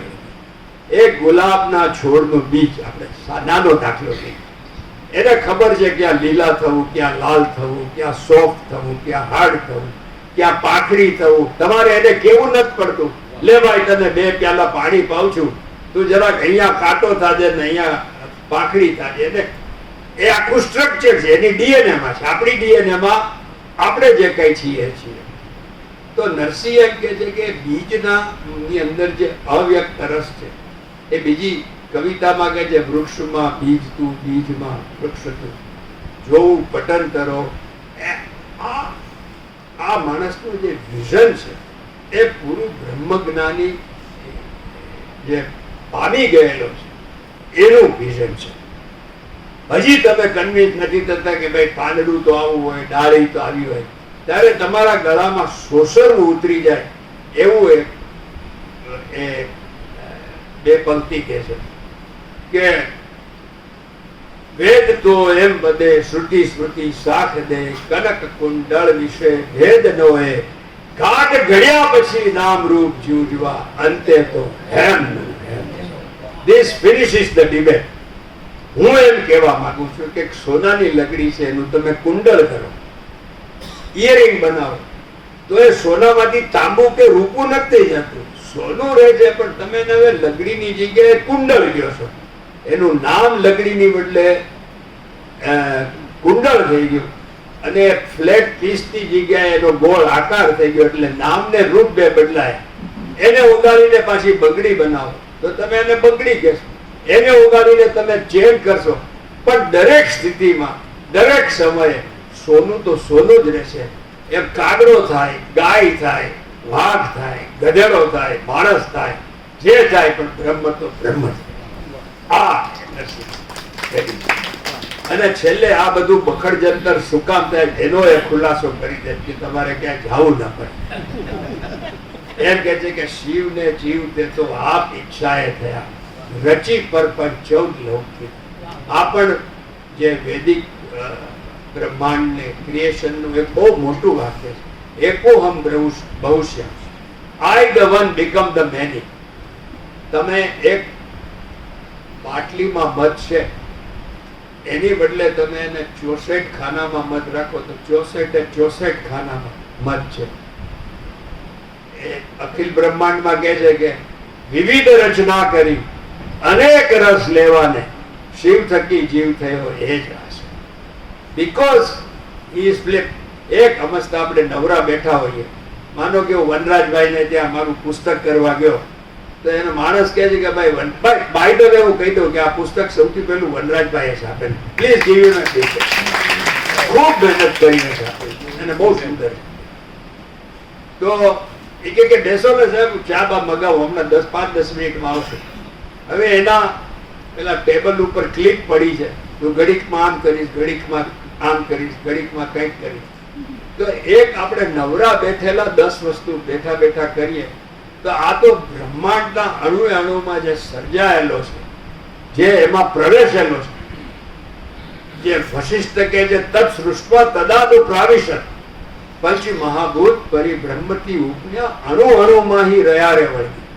કાલે એક સાયન્ટિસ્ટ ભાઈ આવેલા, આજે આવ્યા છે, મેં એમને કહેલું કે ક્વોન્ટમ ફિઝિક્સ છે. તમને બહુ નવાઈ લાગશે કે આપણે ભણ્યા છીએ કે 4 ગ્રેવિટેશન, મેગ્નેટિક ફિલ્ડ, એ બધા જુદા જુદા 4 શક્તિના સ્ત્રોત છે. પછી 3 થયા, પછી 2 થયા. હવે ક્વોન્ટમ મિકેનિક્સ એમ કીધે કે આખું બ્રહ્માંડ એક જ મૂળમાંથી આવ્યું છે અને અણુમાં ફેલાયેલું છે અને અણુમાં પરમાણુ છે. અને એમ કરતા કરતા જ્યારે તમે અંદર જાઓ ત્યારે એક શૂન્યાવકાશ આવે છે. એ શૂન્યાવકાશમાંથી જ્યારે પહેલી એટોમિક એક્ટિવિટી થાય છે ત્યારે જો 3 ઓપરેટર ના હોય તો એક એક્ટિવિટી ના કરી શકે, તમે આંગળી હલાવી ન શકો. એ 3 ઓપરેટરના નામ છે ક્રિએટિંગ ઓપરેટર, પ્રોપેગેટર અને એનિલેટર. આખા બ્રહ્માંડના અણુમાં આપણે એનું નામ આપ્યું છે બ્રહ્મા, વિષ્ણુ ને મહેશ. એક સર્જનાથ, એક દાખલો, ઈંડામાંથી મરઘી થાય, ઈંડું તૂટે નહીં ત્યાં સુધી મરઘી થાય. એટલે જે તમસનો ભાગ છે, તોડવાનો ભાગ, આપણે એને સત્વ રજસ તમસ કે મા કાલી, મા લક્ષ્મી, મા જે નામ કહ્યું, પણ જે ડિસ્ટ્રક્ટિવ એનર્જી છે, it breaks the previous state. એટલે dissolution of previous state is a pre condition of the next state. જ્યાં સુધી એની પહેલાનું જે વસ્તુ હતી એનું સ્વરૂપ બદલાય જાય ત્યાં સુધી નવી વસ્તુ આવે નહીં. આપણે નાના હતા, કિશોર કુમાર અવસ્થા હતા, એમાંથી યૌવનને પ્રાપ્ત કરીએ છીએ તો બે આપણે સાથે નથી રાખી શકતા. ઘણા હજી હોય છે કે ઘરડા થાય ત્યાં સુધી મોટા જ નથી થતા હોતા, પણ એ જુદી વાત છે. એને માટે આપણે ત્યાં અનેક જાતની ગાળો હોય છે, પણ એ આજે બોલાય. તો એવી જ રીતે જયારે યુવાનમાંથી વૃદ્ધ થાય છે ત્યારે યુવાન રહેતો નથી. હું 78 વર્ષે યુવાનની જેમ બોલું છું એ જુદી વાત છે, પણ છે ઘરડો હું. એટલે તો આ જે ઈંડું તો તૂટ્યું એટલે મરઘી થઈ, પણ એ બેની વચ્ચે જીવ તો જળવાયેલો જ રહે. તો જે જાળે છે, જે મરઘી કરે છે બ્રહ્મા છે, અને એ બે જીવનું વચ્ચે પાલન કરે છે વિષ્ણુ. આ એકતા. અને નરસિંહ એમ કહે છે કે શિવ ને જીવ તે તો આપ ઈચ્છાએ થયા, રચી પરપંચ 14 લોક કીધા. અને આપણે જો ત્યાં પ્રાપ્ત કરવું હોય તો ભણે નરસૈયો તેજ તું તેજ. આ વળી પાછું એક વેદનું મહાવાક્ય આવ્યું, તત્વમસી તત્વમસી તત્વમસી, તું એ જ બ્રહ્મ છે. શંકરાચાર્ય તો કહે છે કે ખાલી એનો જ વિચાર કરો તો એ તમને આત્મ સાક્ષાત્કાર થઈ જાય. ને એને સ્મરવાથી કઈ સંત સીધ્યા. આ તમે જો સિદ્ધિ શબ્દ છે એનું એક ક્રિયાપદ બનાવે છે, એને સ્મરવાથી સૌ સંત સીધ્યા. હવે જે બીજું હું લઉં છું પણ એ તમને આખું મોઢે આવડે છે અને એ બહુ જ પોપ્યુલર છે. કંઠ પરંપરામાં પણ છે અને મેન્યુસ્ક્રિપ્ટમાં પણ છે. પડો રે પોપટ રાજા રામ, પોપટ તારે કારણે શીશી, લીલા વાસ રે વડાવું, એનું રે બંધાવું પોપટ પાંજરું, હીરા રતન જડાવું. તારે માટે તને નવો દેહ આપું અને એનો શણગાર. પોપટ તારે કારણે શીશી રસોઈ રંધાવું, સાકર ના કરી ચૂરમાં ઉપર ઘી પીરસાવું. અમે નાગરમાં નાથમાં જમવા જતા તો સારામાં સારું ભજન એમ કે ઉપર ઘીના લાડુ કહેવાય. એ નરસિંહ નાગર હોય તો સાકર ના કરી ચોરમાં ઉપર ઘી પીરસાવું એમ કહી શકે. તો એટલે બીજા લોકો એ ખાતા હશે, પણ આ તો હું નાગર છું એટલે મને ખ્યાલ છે, અને મને લાડુ કરતા શ્રીખંડ વધારે ભાવતું એટલે હું એમ ઈચ્છતો કે આજે લાડુ ના હોય તો સારું. પણ આ પોપટ તો ખોરાક નથી. મૂળ વાત સાહેબ મારી આ છે કે આ રૂપક છે. તમે સમજો, એક પ્રભાશંકર તેરૈયા કરીને વિદ્વાન છે, એને કહ્યું કે આ તો બધું બકવાસ. એ બકવાસ શબ્દ નથી વાપર્યો કે ઓર્ડિનરી છે. એટલે મને આમાંથી ભારતીય સંસ્કૃતિનું મૂળ મળ્યું. પૂર્ણ મદ પૂર્ણ મિદમ. નરસિંહ એમ કે છે કે તું પરમાત્માની પ્રધાનતા કર તો તને શબ્દ સ્પર્શ રૂપ રસ ગંધના બધા ભોગ આપો. જલસા કર. તારે ચા પી હોય તો ચા પી દે, વિસ્કી પી હોય તો વિસ્કી પી, પણ ભગવાનનું નામ પેલા. પરમાત્માને પ્રાપ્ત કર. ઓફકોર્સ એ વિસ્કીની વાત નથી કરતો, આ તો પણ અહીંયા ઘણા પીવા વાળા લાગે છે એટલે મેં એ લોકોને ખરાબ ન લાગે છે.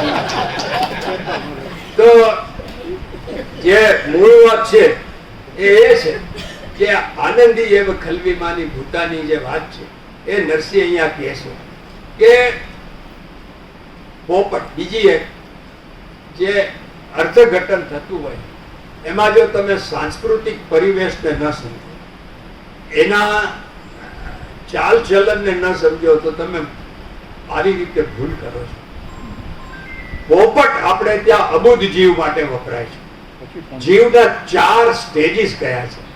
જે અબુદ્ધ જીવ છે પોપટ છે, એના માટે સતી સીતા પ્રકૃતિ પોતે પાઠ કરાવે. બીજો જે રસિક જીવ છે એને મોર કહેવાય છે. સાહેબ જે જ્ઞાની જીવ છે એને હંસ કહેવાય છે. નરસિંહની જેમ જે પરમાત્માને પામી ગયો છે એને પરમહંસ. નરસિંહની કવિતા પોપટ થી પરમહંસ સુધીની છે. એટલે પડોરે પોપટ રાજા રામના એ જે આખી વાત છે એ નરસિંહની છે. એવા આના અનેક પદો છે. નિરખને ગગનમાંની મેં વાત કરી, અખંડ અખિલ બ્રહ્માંડમાં એક તું શ્રી, એવા પણ તમે જુઓ. પવન તું પાણી તું, પ ને પ, ભૂમિ તું ભૂધરા, ભ ને ભ. તો આ જે આખી એની રચના છે એમાં આ ગ્રંથ ગરબડ કરી, ગરબડ કરે છે એમાં બી ગ્રંથ ને ગરબડ. આજે આપણે પુસ્તક પરિચયમાં આવ્યા છે એટલે આપણે ગરબડ કરવી નથી, પણ ગ્રંથ ગરબડ કરી વાત ન કરી ખરી. હવે કરીને ખરીનો પણ પ્રાસ, એના પ્રાસ અનુપ્રાસની જે આખી વાત છે. તો એ નરસિંહ એમ કે છે કે forget about all the philosophical deliberation. ખાલી તમે એનું સ્મરણ કરો, એમાં તમારી જાતને ડૂબોળો, અને જ્યારે તમે તરબતર થઈને બહાર આવો ત્યારે તમને પૂર્ણ મદ પૂર્ણ મિદમની 200% જીવનના આનંદની પ્રાપ્તિ થાય છે. એ આ પડોરે પોપટનું આખું પહેલું. નરસિંહ ક્રાંતિકારી કવિ છે. રાસલીલામાં જયારે જાતો હોય છે, એક વાક્યો વિદ્વાનોને કઈ પકડ્યું નહીં, મને મારી એની ઉપર નજર ગઈ. એ જાય છે ત્યારે એને આજ્ઞા કરે કે આ તે રાસલીલાનો જે શૃંગાર જોયો એમાં પ્રગટ ગાજે તુને વચન દીધું. વચન દીધું એટલે તને આજ્ઞા કરી કે યુ આર એ પોએટ, તારો સ્વધર્મ પોએટ્રી છે. હું તને આજ્ઞા આપું છું કે તું મારી લીલાઓનું વર્ણન કર. અને નરસિંહ એને માટે થઈ નાગરીનાથનો બહિષ્કારની પરવા નથી કરતો, રાજદંડની પરવા નથી કરતો. એ પરમાત્માને કહે છે કે હું ખરે, સાહેબ સાંભળજો શું નરસિંહની ગ્લોરી છે. હું ખરે તું ખરો, હું વિના તું નહીં, હું હઈશ તિહા લગી તું રે હઈશે, હું જતે તું ગયો અનિર્વાચી રહ્યો, હું વિના તું તને કોણ કહેશે. આ નરસિંહ આ ક્રાંતિકારી કવિ છે. અને એ જે આખી બ્રહ્મ લટકા કરે, મેં કહ્યું કે એક એક યુગના એના લટકા, અને એ લટકા એને વિંદે મોડા મોઢ, એ એને સાક્ષાત્કાર એને થયેલો. અને બીજી એક વસ્તુ, મને જ્યારે હું સંશોધનો અનેક વિદ્વાનોને વાંચતો હતો, જેને કોઈ લેવા દેવા નથી, જે લંડન ગયો નથી એની ગલીઓની વાતો કરે છે એવી વાત છે. એક વિદ્વાન કહે છે કે નરસિંહ તો કૃષ્ણ ભક્ત હતો એ આ વેદાંતની વાત કરે નહીં, તો બીજો કે વેદાંતી હતો એ આવા કૃષ્ણના શૃંગારના ગીતો લખે જ નહીં. પછી અરે આ બધા પ્રશ્નોના જવાબ આપવા પડે. એટલે મેં કહ્યું કે ભાઈ તમે એક વસ્તુ સ્વીકારો છો કે નરસિંહનો પ્રમુખ સ્ત્રોત ઉપનિષદ ને ભાગવત છે. ભાગવત તો ખરું જ, બરાબર છે. ગોપીઓની એની મધુરા ભક્તિ એ તો ભાગવતની એક ડગલું આગળ જાય છે. નવધામાના નીવડો આવે, આ તમે પૂજન અર્ચન બર્ચન બધું કરો છો એ સુપરફિશિયલ છે. હૃદયથી પ્રેમ કરો તો પ્રગટ થશે. એટલે એની જે મધુરા ભક્તિ છે, પ્રેમ ભક્તિ, એને 10મા પ્રકારની ભક્તિ એમ કહે છે. એટલે ભાગવત વાંચ્યું હોય તો જે નવધા ભક્તિની વાત કરી શકે ને. તો સાહેબ મેં કીધું કે સુખદેવ ઉપર હવે તમે લેન્સ મૂકો. સુખદેવ છે નિરાકારીઓમાંનો સૌથી શ્રેષ્ઠ નિર્વિકાર સંત હતો.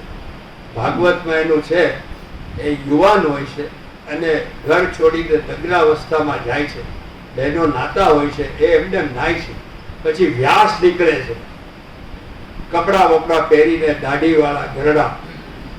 બહેનો બધા સંકોચ કરે છે. પેલો એને કહે છે કે આ યુવાનને નાગો ગયો ને તમે સંકોચ નથી કરવા, મારો શેનો કરો? તો પેલા કહે છે કે એને તો અમે છીએ એની એ ખબર નથી.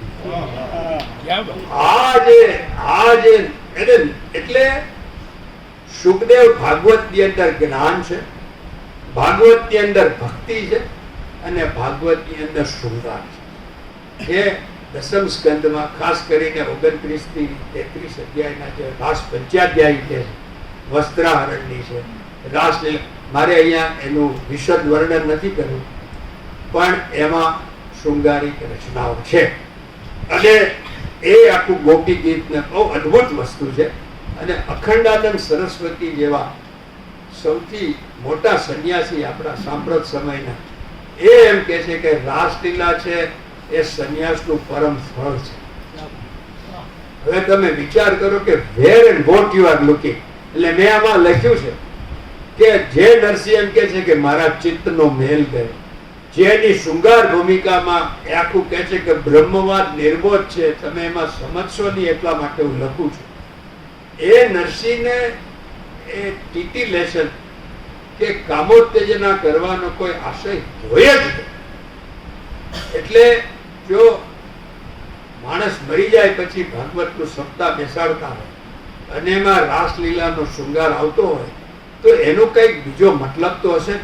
પહેલી વાર ભાગવત કહેવાયું એકદા નૈમિષા રણીએ, તો એના શ્રોતાઓ કોણ હતા? બધા મુનિઓ અને તપસ્વીઓ હતા.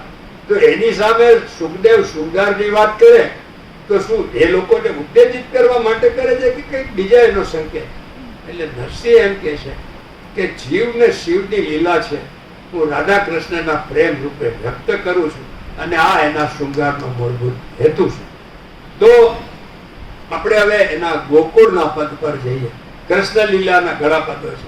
મેં આમાં હું આપણે પેલું નથી કરતો, પણ આમાં મેં નરસિંહના 501 જેટલી મેન્યુસ્ક્રિપ્ટ્સ એટલે હસ્તપ્રતોમાંથી ડોક્ટર શિવલાલ જેસલપુરાએ 122 હસ્તપ્રતોમાંથી એના 807 પદ કર્યા છે.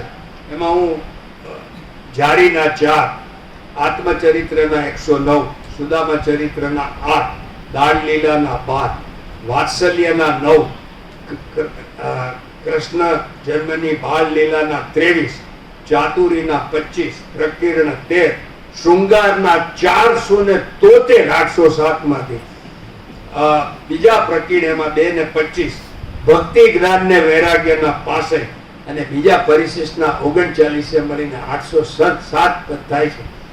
તો આ નરસિંહના એમાં યોગના અનેક પદો છે. અને નરસિંહ કોઈ નિરાકાર સાકાર, મને બહુ નવાઈ લાગી કે કોઈ વિદ્વાને આની પર આંગળી મૂકી.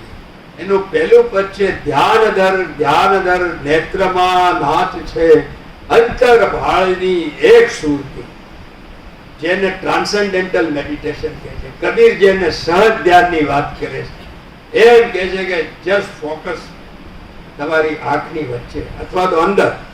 ભગવદ ગીતામાં 6ઠા અધ્યાયમાં એના એક પછી એક વર્ણન આપ્યા. સીધું બેસવું, સમકાયા, શનૈહિ શનૈહિ બુદ્ધિ, ધીમે ધીમે તમારું માઇન્ડ સેટલ થાય છે. અને યદા યદા નિશ્ચિત, જ્યારે જ્યારે બહાર જાય ત્યારે એને પાછું લઈ આવે. એ આખું મેડિટેશન પ્રોસેસ છે. એ જ નરસિંહનો પ્રોસેસ. એનું જે સાકાર, જેને આપણે તંત્ર શાસ્ત્રમાં રૂપ ધ્યાન કહે, ધ્યાન દર નંદના કુંવર, એમાં મોર પીછ ને આને તેને બધું આવે. That is another. એ ભક્તોનું ધ્યાન છે, પેલું યોગીઓનું ધ્યાન છે. હવે જે પદ તમે ઘરે ઘરે ગવાય છે, એ પદ ઉપર હું મુખ્ય આવું છું. એમાં હું તમને ડિટેલમાં વાત કરું. અને એ પદ છે જળ કમળ છાંડી જાને બાળા, સ્વામી અમારો જાગશે, જાગશે તને મારશે, મને બાળ હત્યા. હવે મેં પ્રશ્ન કર્યો કે અંદર મુંડે કાળી નાખશે અને મારવા જાય છે, વાર્તા બધાને ખબર છે. તો નરસિંહ એમ લખે જળ ગહન છાંડી જાને બાળા, તો સમજાય છે. જળ કમળ, આમાં કમળનો રેફરન્સ ક્યાં આવે? અને વાત કોણ કરે છે? નાગર. નાગર વાત કરે છે. આખા કવિતામાં એનો મૂળ નાયક કાળી નાગ છે. એ તો એક શબ્દ જ બોલતો નથી. મારા એક ફ્રેન્ડે કહ્યું તારી ભાભી બોલવા દેતી નથી. કાળી નાગનું એવું છે, નાગનો જ બોલે રાખે છે. પેલો બિચારો ચૂપચાપ સૂતો છે. તો જ્યારે પણ કમળ અને નાગણ ભેગા થાય, જૈન તંત્ર, બૌદ્ધ તંત્ર, હિન્દુ તંત્ર, હઠ યોગ, નાથ સંપ્રદાય, કબીર સંપ્રદાય, આપણો રવિભાણ સંપ્રદાય, ભાણ સાહેબ, ખીર સાહેબ, દાસી જીવન અને શ્રી વિદ્યા, આજે શ્રી યંત્ર આપ્યું, મેં એની ઉપાસના કરી છે. અને એમાં એક એવું છે કે જ્યાં સુધી, એટલે એ બધાનો અર્થ એક જ થાય, કુંડલિની. એ કુંડલિની એ તમારી ચિત્તની શક્તિ છે, જે તમને સંસારમાંથી ધીમે ધીમે પરમાત્મા તરફ લઈ જાય. એ ધીમે ધીમે લઈ જાય છે. એમાં વચ્ચે ભયસ્થાનો આવે છે. એ અમુક એના એ ટ્રેન છે, જેના અમુક સ્ટેશન છે, જેને આપણે કમળ અથવા ચક્ર કહીએ. આને હૃદય ચક્ર પણ કહીએ છીએ, આને હૃદય કમળ પણ કહીએ, આ નાભી કમળ પણ કહીએ છીએ, અને નાભી ચક્ર પણ કહીએ છીએ. જે સર્વ યોગીઓની, જેમ ભગવદ્ ગીતા છે અનડિસ્પ્યુટેડ છે, શિવ સંહિતા યોગનું સૌથી મોટો ગ્રંથ ગણાય છે. ને મેં નરસિંહના જળ કમળ છાંડીના એક એક પંક્તિના શિવ સંહિતા સાથે કર્યું છે. એટલે આ બાબા વાક્ય પ્રમાણ નથી ને, જુનાગઢની ભાષામાં કહીએ તો લાકડે માકડું ગોઠવેલું નથી. એનો શાસ્ત્રોક્ત આધાર છે ને મારો પોતાનો અનુભવ છે. પહેલી વાત એ છે કે એક મૂળાધારની અંદર એ સુષુપ્ત અવસ્થામાં કુંડળી વાળીને બેઠી હોય છે, એટલે એને કુંડલીની કહેવાય. શાસ્ત્રમાં તો એના 3.5 વલય છે એવું એ કહ્યું છે. એ બધી ટેકનિકલ ડિટેલ્સ જવા દઈએ. પણ જ્યારે પહેલી વાર એનો અનુભવ થાય છે, મુક્તાનંદજીએ મને જ્યારે શક્તિપાત કર્યો ત્યારે મને અનુભવ થયેલ, અને એમ લાગ્યું તો મરી જઈશ. અને અચાનક મેં કુંડલિનીને એક બરાબર નાગણના સ્વરૂપમાં જોયેલ. તો જ્યારે પહેલી મૂળાધાર જાય છે ત્યારે તમારી ફિઝિકાલિટી છૂટે છે અને તમને ભય ઉત્પન્ન થાય. સૌથી મોટો ભય, લગભગ 301 તારણ જાપાનથી અમેરિકામાં જે લીધા છે, એમાં મનુષ્યનો સૌથી મોટો ભય મૃત્યુનો છે. એટલે જાગશે તને મારશે, મને બાળ હત્યા લાગશે. એ મને બીજી તકલીફ એ પડી કે જળકમળ છાંડીમાં સંબોધન બદલાય છે, અને જળકમળ છાંડી અહીંયા જાને બાળા કહ્યું છે. બાળા પુરુષને કહ્યું છે, સ્ત્રીને નથી કહ્યું.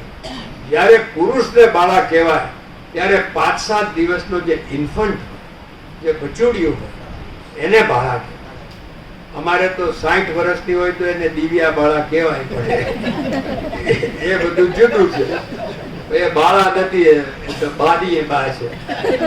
પણ એનીવે, તો એ જે છે બીજી પંક્તિમાં કે છે કે કહેરે બાળક તું બાળક, હવે ચાઇલ્ડ થઈ ગયું. ત્રીજી પંક્તિમાં હો આશ્ચર્ય, રંગે રૂડો રૂપે પૂરો. આ બાળા અચાનક આવો કેવી રીતે? આગળ જતા કે છે બેવ બળિયા માથે વળગ્યા. હવે ફુલ્લી ગ્રોન મેન થઈ ગયો. અને છેલ્લે જયારે નાગ હારી જાય છે ત્યારે નાગણ કે છે અમે અપરાધી કઈ ન સમજ્યા, ન ઓળખ્યા ભગવાન. બાળામાંથી ભગવાન થઈ ગયો તો એ વિદ્વાનોના પેટનું પાણી નહીં હેલ્યું કે આ શું કામ થયું. ઘડીક માગે છે કે જાગશે તને મારશે, મારો ત્રીજો વાંધો એ હતો. ઘડીક માગે છે જાગશે તને મારશે, ઘડીક માગે છે રંગે અંગડો, ઘડીક માગે છે કે લાખ સવાનો હાર આપો. તો આ તમને એક્સેપ્ટ લાગ્યું? લાભશંકર એવી કવિતા લખે, તડકો બમ બમ તડકો પમ પમ, તો આપણે એને વખાણીએ, પણ આ નરસિંહ મહેતાની 600 વર્ષ પહેલાની કવિતા છે બાપ. Why and what is happening? તો સાહેબ મૂળાધાર ચક્ર છે જે તમારા અહીંયા સ્પાઇનલ કોર્ડના એન્ડમાં છે.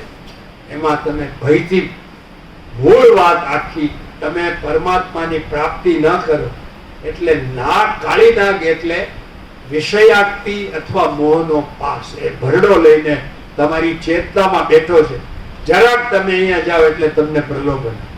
એ ગ્રીસમાં, ગ્રીક માઇથોલોજીમાં એક સ્ટોરી છે. એટલાન્ટા કરીને ખૂબ દોડવા વાળી બાઈ હોય છે, અને એક છોકરી નક્કી કરે છે કે હું સારું દોડું છું, ભલે એકલા નથી પણ મારે એને હરાવી છે. પછી એ સોનેરી એપલ લઈ આવે, ગોલ્ડન એપલ. પેલી જરાક આગળ જાય એટલે આમ કરીને ઘા કરે. પેલી એટલી બધી કોન્ફિડન્ટ હોય છે તે એને એટ્રેક્ટ, એ ગોલ્ડન એપલ લઈને પાછી આવે છે. વળી અડધે પહોંચે છે ત્યારે બીજું ફેંકે છે, એટલે વળી પાછી એ લેવા જાય છે. એ ફિનિશિંગ લાઈનની નજીક આવે છે ત્યારે ત્રીજું ફેંકે છે, એ લેવા જાય છે ત્યારે આ લાઈન ક્રોસ કરીને પેલી આવે છે. એટલે આ બધા પ્રલોભનો છે. અને સામદામ દંડને ભેદથી નરસિંહને અહીંયા, જીવને અહીંયા જતા રોકે છે. પછી સ્વાધિષ્ઠાન આવે છે, એમાં જિજ્ઞાસા જાગૃત થાય, અને એટલે કહે છે કે કેરે બાળક તું માર્ગ ભૂલ્યો કે તારા વેરીએ વળાયો. એ આપણે પછી લેશું. જે ત્રીજું નાભી ચક્ર કે નાભી કમળ છે એને મણિપુર કહે છે. અને સ્વાધિષ્ઠાનથી તે સ્વાધિષ્ઠાન છે એ આપણા પ્રજનન અંગના મૂળમાં એની આજુબાજુનું જે છે એ છે. અને નાભી ચક્રને એક કામનું કેન્દ્ર માનવાનું, એટલે એનું નામ જ મણિપુર છે. મને અહીંયા મહેશ્વર પંચોળીએ કહેલું કે જવાહરભાઈ તમારી એ વાત બરાબર છે, પણ તમારી પાસે આના સિવાય બીજો કોઈ રેફરન્સ છે? મેં કહ્યું તમે માતાજીનું કરો છો, દેવી કવચ કરો છો? મને કે હા. તો મેં કહ્યું કે એમાં દરેક અંગમાં અહીંયા સરસ્વતી રક્ષા કરે ને અહીંયા લક્ષ્મી રક્ષા કરે. નાભીની રક્ષા કોણ કરે? નાભો રક્ષે કામિની. તો મેં કીધું કામિની? મને કે સાહેબ કબૂલ, પાસ તમે. મને તો થેન્ક યુ. તો અમારા નાગરના મોટા વડીલ હતા, વિદ્વાન હતા, ભક્ત હતા, જ્ઞાની હતા. તો એને માટે નરસિંહ 4 સંયમિત શબ્દો વાપરે. રંગે રૂડો, રૂપે પૂરો, દિશંતો ઘોડીલો, કોડામ. You are desirable and I desire. સાહેબ જેમ યુરેકામાં પેલો સાયન્ટિસ્ટ નાચેલો એમ હું ઓલમોસ્ટ નાચ્યો. કે જ્યારે મેં શિવ સંહિતામાં શોધ્યું તો એમાં કહે છે કે ત્યાં જ્યારે પહોંચે છે, સાહેબ સાંભળજો, તસ્યાહ સર્વે કામાંગના ભજંતી કામ મોહિતા. જ્યારે એ સ્વાધિષ્ઠાનને નાભીની યાત્રા કરે છે ત્યારે બધી કામાંગનાઓ એની તરફ સેક્સ્યુઅલી એટ્રેક્ટ થઈને એને ભજંતી, એટલે એમ કહે છે કે you have me, you take. આ નરસિંહની એક સંયમિત શૃંગાર એ આ યોગના કાર્યોમાં છે. રંગે રૂડો, રૂપે પૂરો, દિશંતો ઘોડીલો, ઘોડામ. પછી આપણો કામનો ભોગ થાય છે, પરિવાર થાય છે, અને પછી એ કામમાંથી જન્મતો મોહ છે. ભગવદ્ ગીતામાં આખું આપેલું છે. જાયતે વિષયાન પુષા સંગસ્તે ઉપજાયતે વગેરે. તો આ હૃદય કમળ છે, ઇમોશનલ સેન્ટર છે. ત્યાં મોહ. તારી માતાએ કેટલા જન્મ્યા. હવે માર ફાડ ને રંગે રૂડોમાં માં ક્યાં આવી? આમાં એ મા બેની ગાળ તો આપતી નથી, તો માં ક્યાંથી આવી? તારી માતાએ કેટલા. એને મોહથી રોકવાની ટ્રાય કરે. તો આ તો યોગેશ્વર છે. મારી માતાએ 2 જન્મા, તારે શું કામ છે? તું તારા નાગને જગાડવા. હવે છેલ્લો પાસો ફેંકે છે, લોભનો. લાખ બરાબર અહીંયા આવે ત્યારે કહે છે લાખ સવાનો મારો હાર આપું, આપું રે તુજને દોર્યો, આટલું મારા નાકથી છાનું આપું કરીને ચોર્યું. તું મારવા તૈયાર હતી, હમણાં આવા ખુખાર નાકની સામે ચોરી કરીને તને હાર આપવાની. જરૂર શું છે? એક કોઈ સવાલ તો પૂછો કે why is she doing this, એને જરૂર શું છે?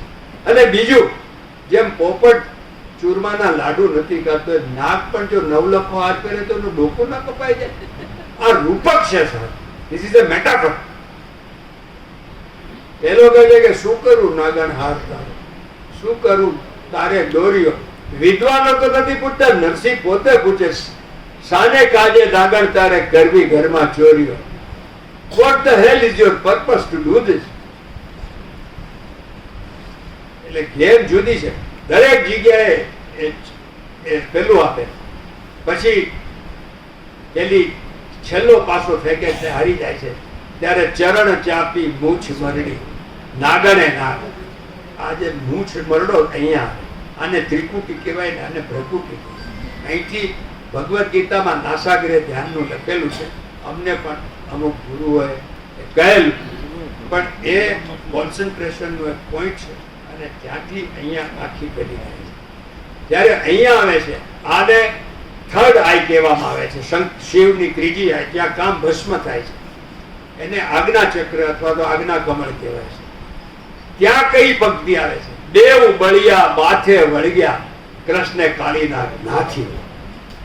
ત્યાં મદનનું છે, બાણ મારે છે ને એને ભસ્મ કરે છે. અહીંયા નાગનું પ્રતીક છે, અહીંયા નાગ હારી જાય છે, એટલે એ બધું શાંત થઈ જાય છે. હવે જો શાંત થઈ જાય તો ઢીલો ડોક થઈ જાય. નરસિંહ શું કહે છે બીજી લાઈનમાં કે સહસ્ર ફેરા ફૂફવે જેમ ગગન ગાજે હાથીઓ. આ એનર્જી એનામાં ક્યાંથી આવે? હારી ગયો હોય તો how can he behave like that? પણ આજે સહસ્ત્રદળ કમળ, ઝેન બુદ્ધિઝમમાં ને એ બધામાં 1000 પેટલ લોટસનું ખૂબ મહિમા છે. અહીંયા તમે પહોંચો ત્યારે તમને એ પરમાત્મા સાથે એકાકારતા લાગે છે. તો એ સહસ્ત્રદળ કમળ.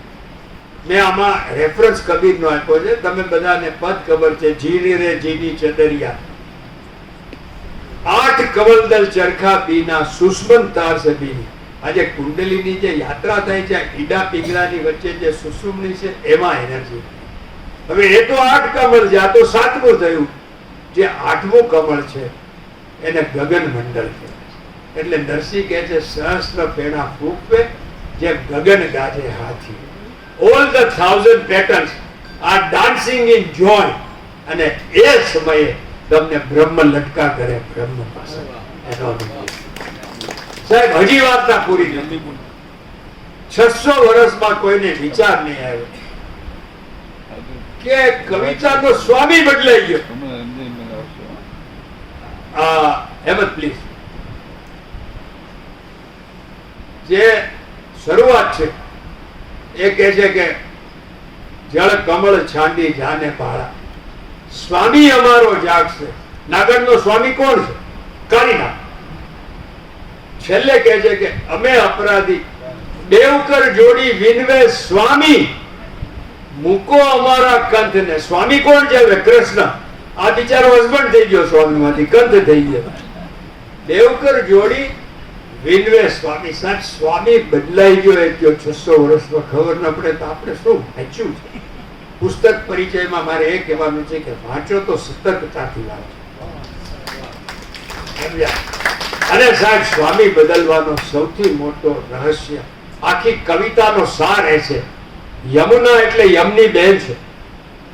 વેદમાં એનું આખું એક સૂક્ત છે. યમુના, યમ એટલે કાળ. યમુનાનું જે જીવન જળ છે સાહેબ, એ તમારી જીવનની એક એક ક્ષણ વહેતી જાય છે એનું પ્રતીક છે.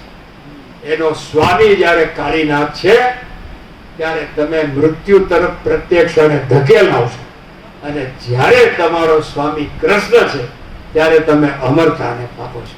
એ જળ કમળ રહસ્ય છે. તો આવી રીતે નરસિંહ નાનું સરખું ગોકુળિયું મારે હાલે વૈકુંઠ કીધું. આજે ઇન્ડિવિજ્યુઅલ કોન્શિયસનેસ છે, એમાં ગો એટલે ઇન્દ્રિય અને કુળ એટલે એનો સમૂહ. ભગવદ્ ગીતામાં શરીર માટે ઇન્દ્રિય ગ્રામ એવો શબ્દ. આપણે ત્યાં એક પંચકોશની ઉપનિષદમાં એક આખી ડિસ્ક્રિપ્શન છે બોડી. આ આપણું જે ફિઝિકલ બોડી છે એને અન્નમય કોષ કહેવાય. અન્નાદ ભવંતી ભૂતાની પર્જન્યા. પછી જે આપણું મનોમય કોષ છે, પ્રાણમય કોષ છે, એ આપણું કોન્શિયસ માઇન્ડ છે. જે વિજ્ઞાનમય કોષ છે એ આપણી ઇન્ટેલિજન્સ છે, અને જે આનંદમય કોષ છે આપણું કારણ શરીર આનંદમય કોષ, એ આનંદનું પેલું છે, જે આપણી સુપ્રા કોન્શિયસનેસ છે. એનું હું તમને છેલ્લે પેલું કરીશ. આપણે સમય થઈ રહ્યો છે એટલે હું 2-3 કવિતા લઈને પૂરું કરું છું. નરસિંહના શૃંગારના પદમાં મેં કહ્યું એમ ચાતુરીમાં એમ કે છે કે બ્રહ્મવાદ નિર્બોધ છે, અગમ અગોચર જેહ છે, બ્રહ્મવાદ નિર્બોધ છે, તેહને સમજશે કોણ પછી. હું તમને નિરખને ગગનમાં ને એવું બધું કહે રાખીશ તો તમારે પલ્લે નહીં પડે. પણ એવું નવતમ યૌવન શ્રી વૃંદાવન શોભા જેની વૈડે, વૈડે એટલે વાણીથી, શોભા જેની વૈડે ન સમાય, સંસારમાં સમ્મુખ કહું તો સ્તુતિ ટળી નિંદા થાય. આજે એને બરાબર ખબર છે કે લોકો મને, આપણા લોકો સારા છે કે જીસસ ક્રાઇસ્ટની જેમ એને સૂર્યને ચડાવી દીધું. પણ એ જે હારના પ્રસંગમાં વનરાજભાઈ એ કહે છે, રાજાનો દૂત આવે છે તલવાર લઈને અને કહે છે પેલો કે ભાઈ કેમ આવ્યો? તો કે રાજાની આજ્ઞા છે, ચાલો લઈ આવો લંપટ Narsinh. He is very clear કે મને આને માટે આ લઈ જાય. તો એના જે શૃંગાર, કેમ કે એને કૃષ્ણએ આજ્ઞા આપી છે, એને વચન આપ્યું છે કે આ હું ગાઈશ. પ્રગટ ગાજે તું ને વચન લીધું, વચનબદ્ધ કરે છે કે હું ગાઈશ, એટલે પરવા નથી કરતો. તો એક શૃંગારનું પદ કે જેમાં દૂતી કાર્ય છે, એમાં એવું છે કે રાધા ને કૃષ્ણ સાથે આજની ભાષામાં ડેટ કહીએ, એ મિલનનું સ્થળ ને સમય નક્કી છે. અને ત્યારે સંન્યાસી તો શું, પણ તમારા બોયફ્રેન્ડ ને મળવા એકલા ન જવાય એવી એક આપણી સંસ્કૃતિ હતી. એટલે એની બડીને લઈ જાય. આમાં જે નરસિંહ જે રસ અને એ જે કાકુનો જે ઉપયોગ કરે કવિતાની દ્રષ્ટિએ પણ અદ્ભુત છે. એ રાધા પેલીને લેવા જાય છે તો એ તો હજી પરસેવે રેપ જે વલોણું કરતી હોય છે, એટલે પેલી ભડકી જાય છે. એટલે એને પ્રેરિત કરે છે. આ એનું દૂતિકા, જીવને શિવ સુધી લઈ જવાની કવિતા છે. પણ શૃંગાર આવી રીતે નરસિંહનો આવે છે કે ચાલ રવિએ સહી મેલ મથવું મહી, વસંત આવ્યો વનવેલ ફૂલી, મોરિયા અંબ કોકિલા લવે કદમ, કુસુમ કુસુમ રહ્યા ભ્રમર ઝૂલી. એક એક ફૂલ ઉપર ભભરો ચોટ્યો છે. તને ખબર નથી કે આ વસંતની ઋતુ છે, આ મિલનની ઋતુ છે, મળવાની ઉત્સવની ઋતુ છે. તું હજી આ સંસારના કામમાં પડી રહી છે. એટલે એ જે છે મેલ મથવું મહી, ચાલ મેલ ભ્રમર, અને ઉદ્દીપન ભાવ કહેવાય. શૃંગારનો સ્થૂળ મુખ્ય ભાવ છે રતિ છે, સ્થિર, અને આ ઉદ્દીપન થી એ રસ ઉત્પન્ન કરે. મોરિયા અંબ કોકિલા લવે કદમ, કુસુમ કુસુમ રહ્યા ભ્રમર ઝૂલી. તે સાહેબ 600 વર્ષ પહેલાની અદ્ભુત લાઈન આવતીકાલે લખી હોય એટલી ફ્રેશ છે. પેર શણગાર ને હાર ગજ ગામિની, ક્યારની કહું છું કે ચાલ ઉઠી, રસિક મુખ ચુંબીએ વળગીએ ઝુંબીએ, આજ તો લાજની દુહાઈ છૂટી. સાહેબ આમાં જરાય વિવિધ લાગે. વળગીએ ચુંબીએ, આજ તો લાજની દુહાઈ છૂટી. અને પછી હવે જુઓ એની જે આતુરતા, એ લોકો પેર શણગાર ને હાર ગજ ગામિની. તમે જુઓ તો ખરા ધીમે ધીમે તૈયાર થતી ભાઈ માટે ગજ ગામિની. આ અવડો મોટો કવિ હોય એ જ આવા ઝીણા રંગ પૂરી શકે. પેર શણગાર ને હાર ગજ ગામિની, ક્યારની કહું છું ચાલ ઉઠી, રસિક મુખ ચુંબીએ વળગીએ ઝુંબીએ, આજ તો લાજની દુહાઈ છૂટી. ને શું મળશે કે છે, હેતે હરી વશ કરી લાવો લે ઉર્દરી, કરગ્રહી કૃષ્ણજી પ્રીતે પડશે. તું 2 પગલા ચાલીસ તો પેલો સામે એટલો દયાળુ છે કે તને તારું ગમે એવું સ્ટેટ ઓફ માઇન્ડ હોય તને સ્વીકારી લેશે. હેતે હરિવશ કરી. નરસિંહની દરેક કવિતામાં પ્રેમથી પામવા, પ્રીત કરો પ્રેમથી પ્રગટ થશે. હેતે હરિવશ કરી લાવો એટલે ઉર્ધરી કર ગહી કૃષ્ણજી પ્રીત પડશે. નરસૈયો રંગમાં અંગ ઉન્મત્ત થયો, ખોયેલા દિવસનો ખંગ વળશે. હા, ખંગ વળવો વ્યાજ સાથે વસૂલ કરશું એટલું આપણે રાજ ઉઠાવી. એના અદભુત ઉમાશંકર જોશી 1 કલાક ખંગ વળવા ઉપર બોલેલા એવું મને હરીન્દ્રભાઈએ કહ્યું. છેલ્લું વાતનું આપણે કરી એવું કેટલો સમય છે આપણે? 5 મિનિટ છે. તો એવું એક એનું રાધાનું પદ છે, રાધાની ચોરીનો હાર.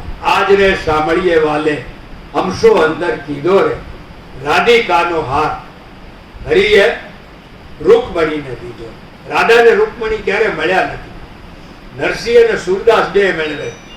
સુરદાસ કહે છે રૂકમણી રાધા ऐसे भेटी जैसे बहुत दिन की बिछड़े हुई एक बाप की दो बेटी. રાધા એટલે આ જે છે, હવે અહીંયા મૂળ વાત એ છે કે રાધા છે એ આધ્યાત્મિક નાયિકા છે અને રૂકમણી છે સંસારિક નાયિકા. અહીંયા ઊંધી રમત માંડે છે નરસિંહ. આધ્યાત્મિક નાયિકાને ગળેથી હાર કાઢી અને રાધાના ગળામાં મૂકે છે, અરે રૂકમણીના ગળામાં મૂકે છે અને રાધા ભડકે છે. શેરીએ શેરીએ સાત પાડું, હિન્દુ ઘેર ઘેર જોતી રે, રૂકમણીને કાંઠે મેં તો ઓળખ્યા મારા મોતી. ચોર પકડાઈ ગયો અને સાહેબ એનો ગુસ્સો જુઓ, ધમણ ધમાવો. બહેનો સમજે છે એ જમાનામાં કોલસાને પ્રજ્વલિત કરવા જે ગરમ પવનની જરૂર પડે, ધમણ ધમાવું ને ગોળી દખાવું, 200 ડિગ્રી પાણી ગરમ કરીને એમાં હાથ અડાડવું. આ પહેલી વાર કોઈ નાયિકા છે એ કૃષ્ણને સજા કરે.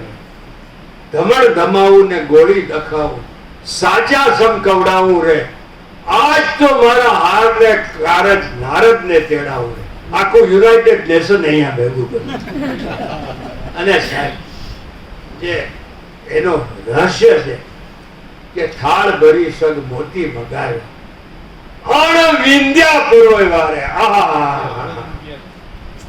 અણવિંદા પરોવાની જે બ્રહ્મની આપણે જન્માદ્યશ્ય યતની વાત કરી, એ જ્યારે બ્રહ્મનું સર્જન થાય છે એ પહેલા જે પરબ્રહ્મની અંદર એની એક ડિઝાઇન પડે છે સાહેબ, એ અણવિંદ્યા મોતીનો હાર છે. એ હું તને આપું એમ કહે છે કે ડાર્લિંગ, આ તૂટેલા મોતી છે વિંધેલા, એ તો આ રૂકમણીને કામના છે. તને હું અણવિંદ્યા રૂઠા રાધિકા મનાવ્યા. અને છેલ્લે તમને ઘરે ઘરે ગવાતું ગીત, નાગર નંદજીના રાસ, રાસ રમનતા મારી નથડી. મેન્યુસ્ક્રિપ્ટમાં નથી, આ એક પદ એવું છે અને એમાં નરસિંહના બધા નાગર નંદજીના લાલ, રાસ રમનતા ને પાછું નથડી ન પાછું આવ્યું. અને હવે આમાં જે એનું ગર્ભ છે એ છે કે આપણે ગોકુળની તો વાત કરી કે શરીર અન્નમય કોષ છે અને ત્યાં એક સાલોક્ય સમાધિ છે કે જેમ કે આખી દુનિયામાં કૃષ્ણ છે ક્યાંક છે ને હું પણ આ દુનિયામાં છું તો ક્યાંક મને મળશે. એક ડિસ્ટન્ટ ક્લોઝનેસ છે. એટલે ગોકુળ છે એ ભૌતિકતા છે, વૃંદાવન છે સાહેબ વૃત્તિઓનું મન, એટલે આપણું મન, આપણી કોન્શિયસનેસ છે. એમાં 3 ભાગ છે, કુંજ, નિકુંજ અને નિવૃત્ત નિકુંજ. કુંજ એટલે આપણું કોન્શિયસ માઇન્ડ, એમાં સર્વ સખીઓને પ્રવેશ છે પણ માત્ર સ્ત્રીઓને પ્રવેશ છે. એ નરસિંહની વિશિષ્ટતા છે. જે કૃષ્ણની સર્વોપરિતાને સ્વીકારી શકે એવી શરણ્ય ચેતના જે છે એ સ્ત્રીની છે. માટે એ સ્ત્રી ચેતના વાળો જે હોય એ જ કુંજમાં પ્રવેશ કરી શકે. પુરુષને કોઈ પ્રવેશ છે નહીં, એટલે કે છે હું પુરુષ, મારું પુરુષાર્થન લિંગ. હવે ત્યાં એક વધારે ક્લોઝનેસ છે. એમ સમજો કે ગાર્ડન પાર્ટી છે કે જેમાં 200-400 જણ છે, એમાં રાધા પણ છે ને કૃષ્ણ છે ને ક્યારેક ભીડ ઓછી થશે તો મળશે. એટલે એ સાનિધ્ય એને સમાધિ મળે. પછી નિકુંજ છે એમાં માત્ર અષ્ટસખીને પ્રવેશ, અને સાંખ્ય પ્રમાણે અષ્ટસખી છે આકાશ, વાયુ, અગ્નિ, જલ, પૃથ્વી, મન, બુદ્ધિ ને અહંકાર. આ તમારો વિજ્ઞાનનો કોર્સ છે. અને ત્યાં it is closure. Now you are in the living room of Krishna. હવે ખાલી 8 જણા છે અને યુ આર ટુગેધર. અને છેલ્લે નિવૃત્ત નિકુંજ છે, એ સેન્ક્ટમ સેન્ક્ટોરિયમ, ધ ક્વાઇટેસ્ટ લેવલ ઓફ માઇન્ડ. જે નરસિંહ કહે છે અચેત ચેતન થયો, જે પરાચેતના છે એની બિલકુલ અડેલો ભાગ છે, એ નિવૃત્ત નિકુંજ છે. અને ત્યાં 2 જણ છે, રાધા અને કૃષ્ણ, જીવ અને શિવ. અને 10મા અધ્યાયમાં, 10મ સ્કંદમાં રાસ પંચાધ્યાયીમાં એવું વર્ણન આવે છે કે રાસ રમતા રમતા એક ગોપીને સિલેક્ટ કરીને કૃષ્ણ નિકુંજમાંથી નિવૃત્ત નિકુંજમાં આવે. પછી એને ગોતવા જાય છે, એના પગલા કરે છે, અને 2 માંથી 1 થઈ જાય છે. હવે જેવો એને સિલેક્ટ કરે છે અને એને એકાંતમાં લઈ જાય છે કે પેલીને ગર્વ થાય છે કે આટલામાંથી મને એકને જ પસંદ કરે, અને એ વખતે કૃષ્ણ ગાયબ થઈ જાય છે. સાહેબ, એ મિલનમાં વિરહ ને વિરહમાં મિલનની જે વાત છે, એટલે જે છેલ્લો અહંકાર છે, જે મારી કાલે મેં તારાપણાના શહેરમાં કહ્યું, એ અહંકાર. જ્યારે જીવને હજી પોતાની થોડી પણ, આપણે અસ્મિતા શબ્દને સારું માનીએ છીએ, યોગ શાસ્ત્રમાં એને ક્લેશ ગણવામાં કે હજી તમને તમારા પણાનું ભાન છે, એ પણ જ્યારે જાય ત્યારે પરમાત્મા મળશે. આ એની વાત છે. તમારી જ્યારે અસ્મિતા છૂટી જાય તો સાહેબ અહંકારનું પ્રતીક નાક છે, અને નાકનું ઘરેણું છે નથણી. તો નાગર નંદજીના લાભ, રાસ રમનતા મારી નથણી ખોવાણી, કાના જડી ઓળતો. તે નરસિંહ બરાબર પ્રતીકો જાળવે છે. જ્યારે ફિઝિકાલિટીની વાત આવે છે ત્યારે નથી મળતી. નાની અમથી નથણીને માય જડેલા હીરા, નથણી ગોતીને આપો સુભદ્રાના વીરા.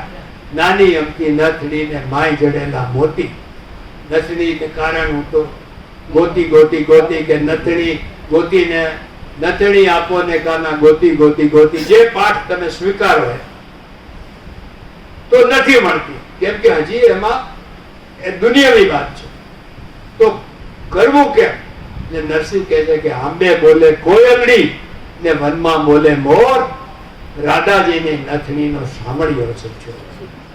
આ પ્રકૃતિ, તમે જયારે માંદા પડો ત્યારે પ્રકૃતિ તમને ઇશારો કરે છે કે something is wrong with you, better take care. એ જ આ વાત છે. અને છેલ્લે સાહેબ નરસિંહ એવો મોટો કવિ છે કે એને નથણી આપી કે નહીં, આપવી જોઈએ કે નહીં, એ બધું આપણી ઉપર છોડીને એમ કે છે કે નથણી આપો ને પ્રભુ નંદના કુંવર, નંદના કુંવર ઉપર જાવું બલિહાર. આના ઘણા બધા પદો છે. નરસૈયાના સ્વામી ઉપર જાવું બલિહાર. હું તમારા ઉપર છોડું છું કે નથણી આપવી કે નહીં, પણ એક પ્રાર્થના કર્યું છે કે આપણે બધાની નથણી ખોવાઈ જાય અને આપણે રાસમાં કૃષ્ણને મેળવીએ. એ પ્રાર્થના સાથે આજનું વક્તવ્ય પૂરું.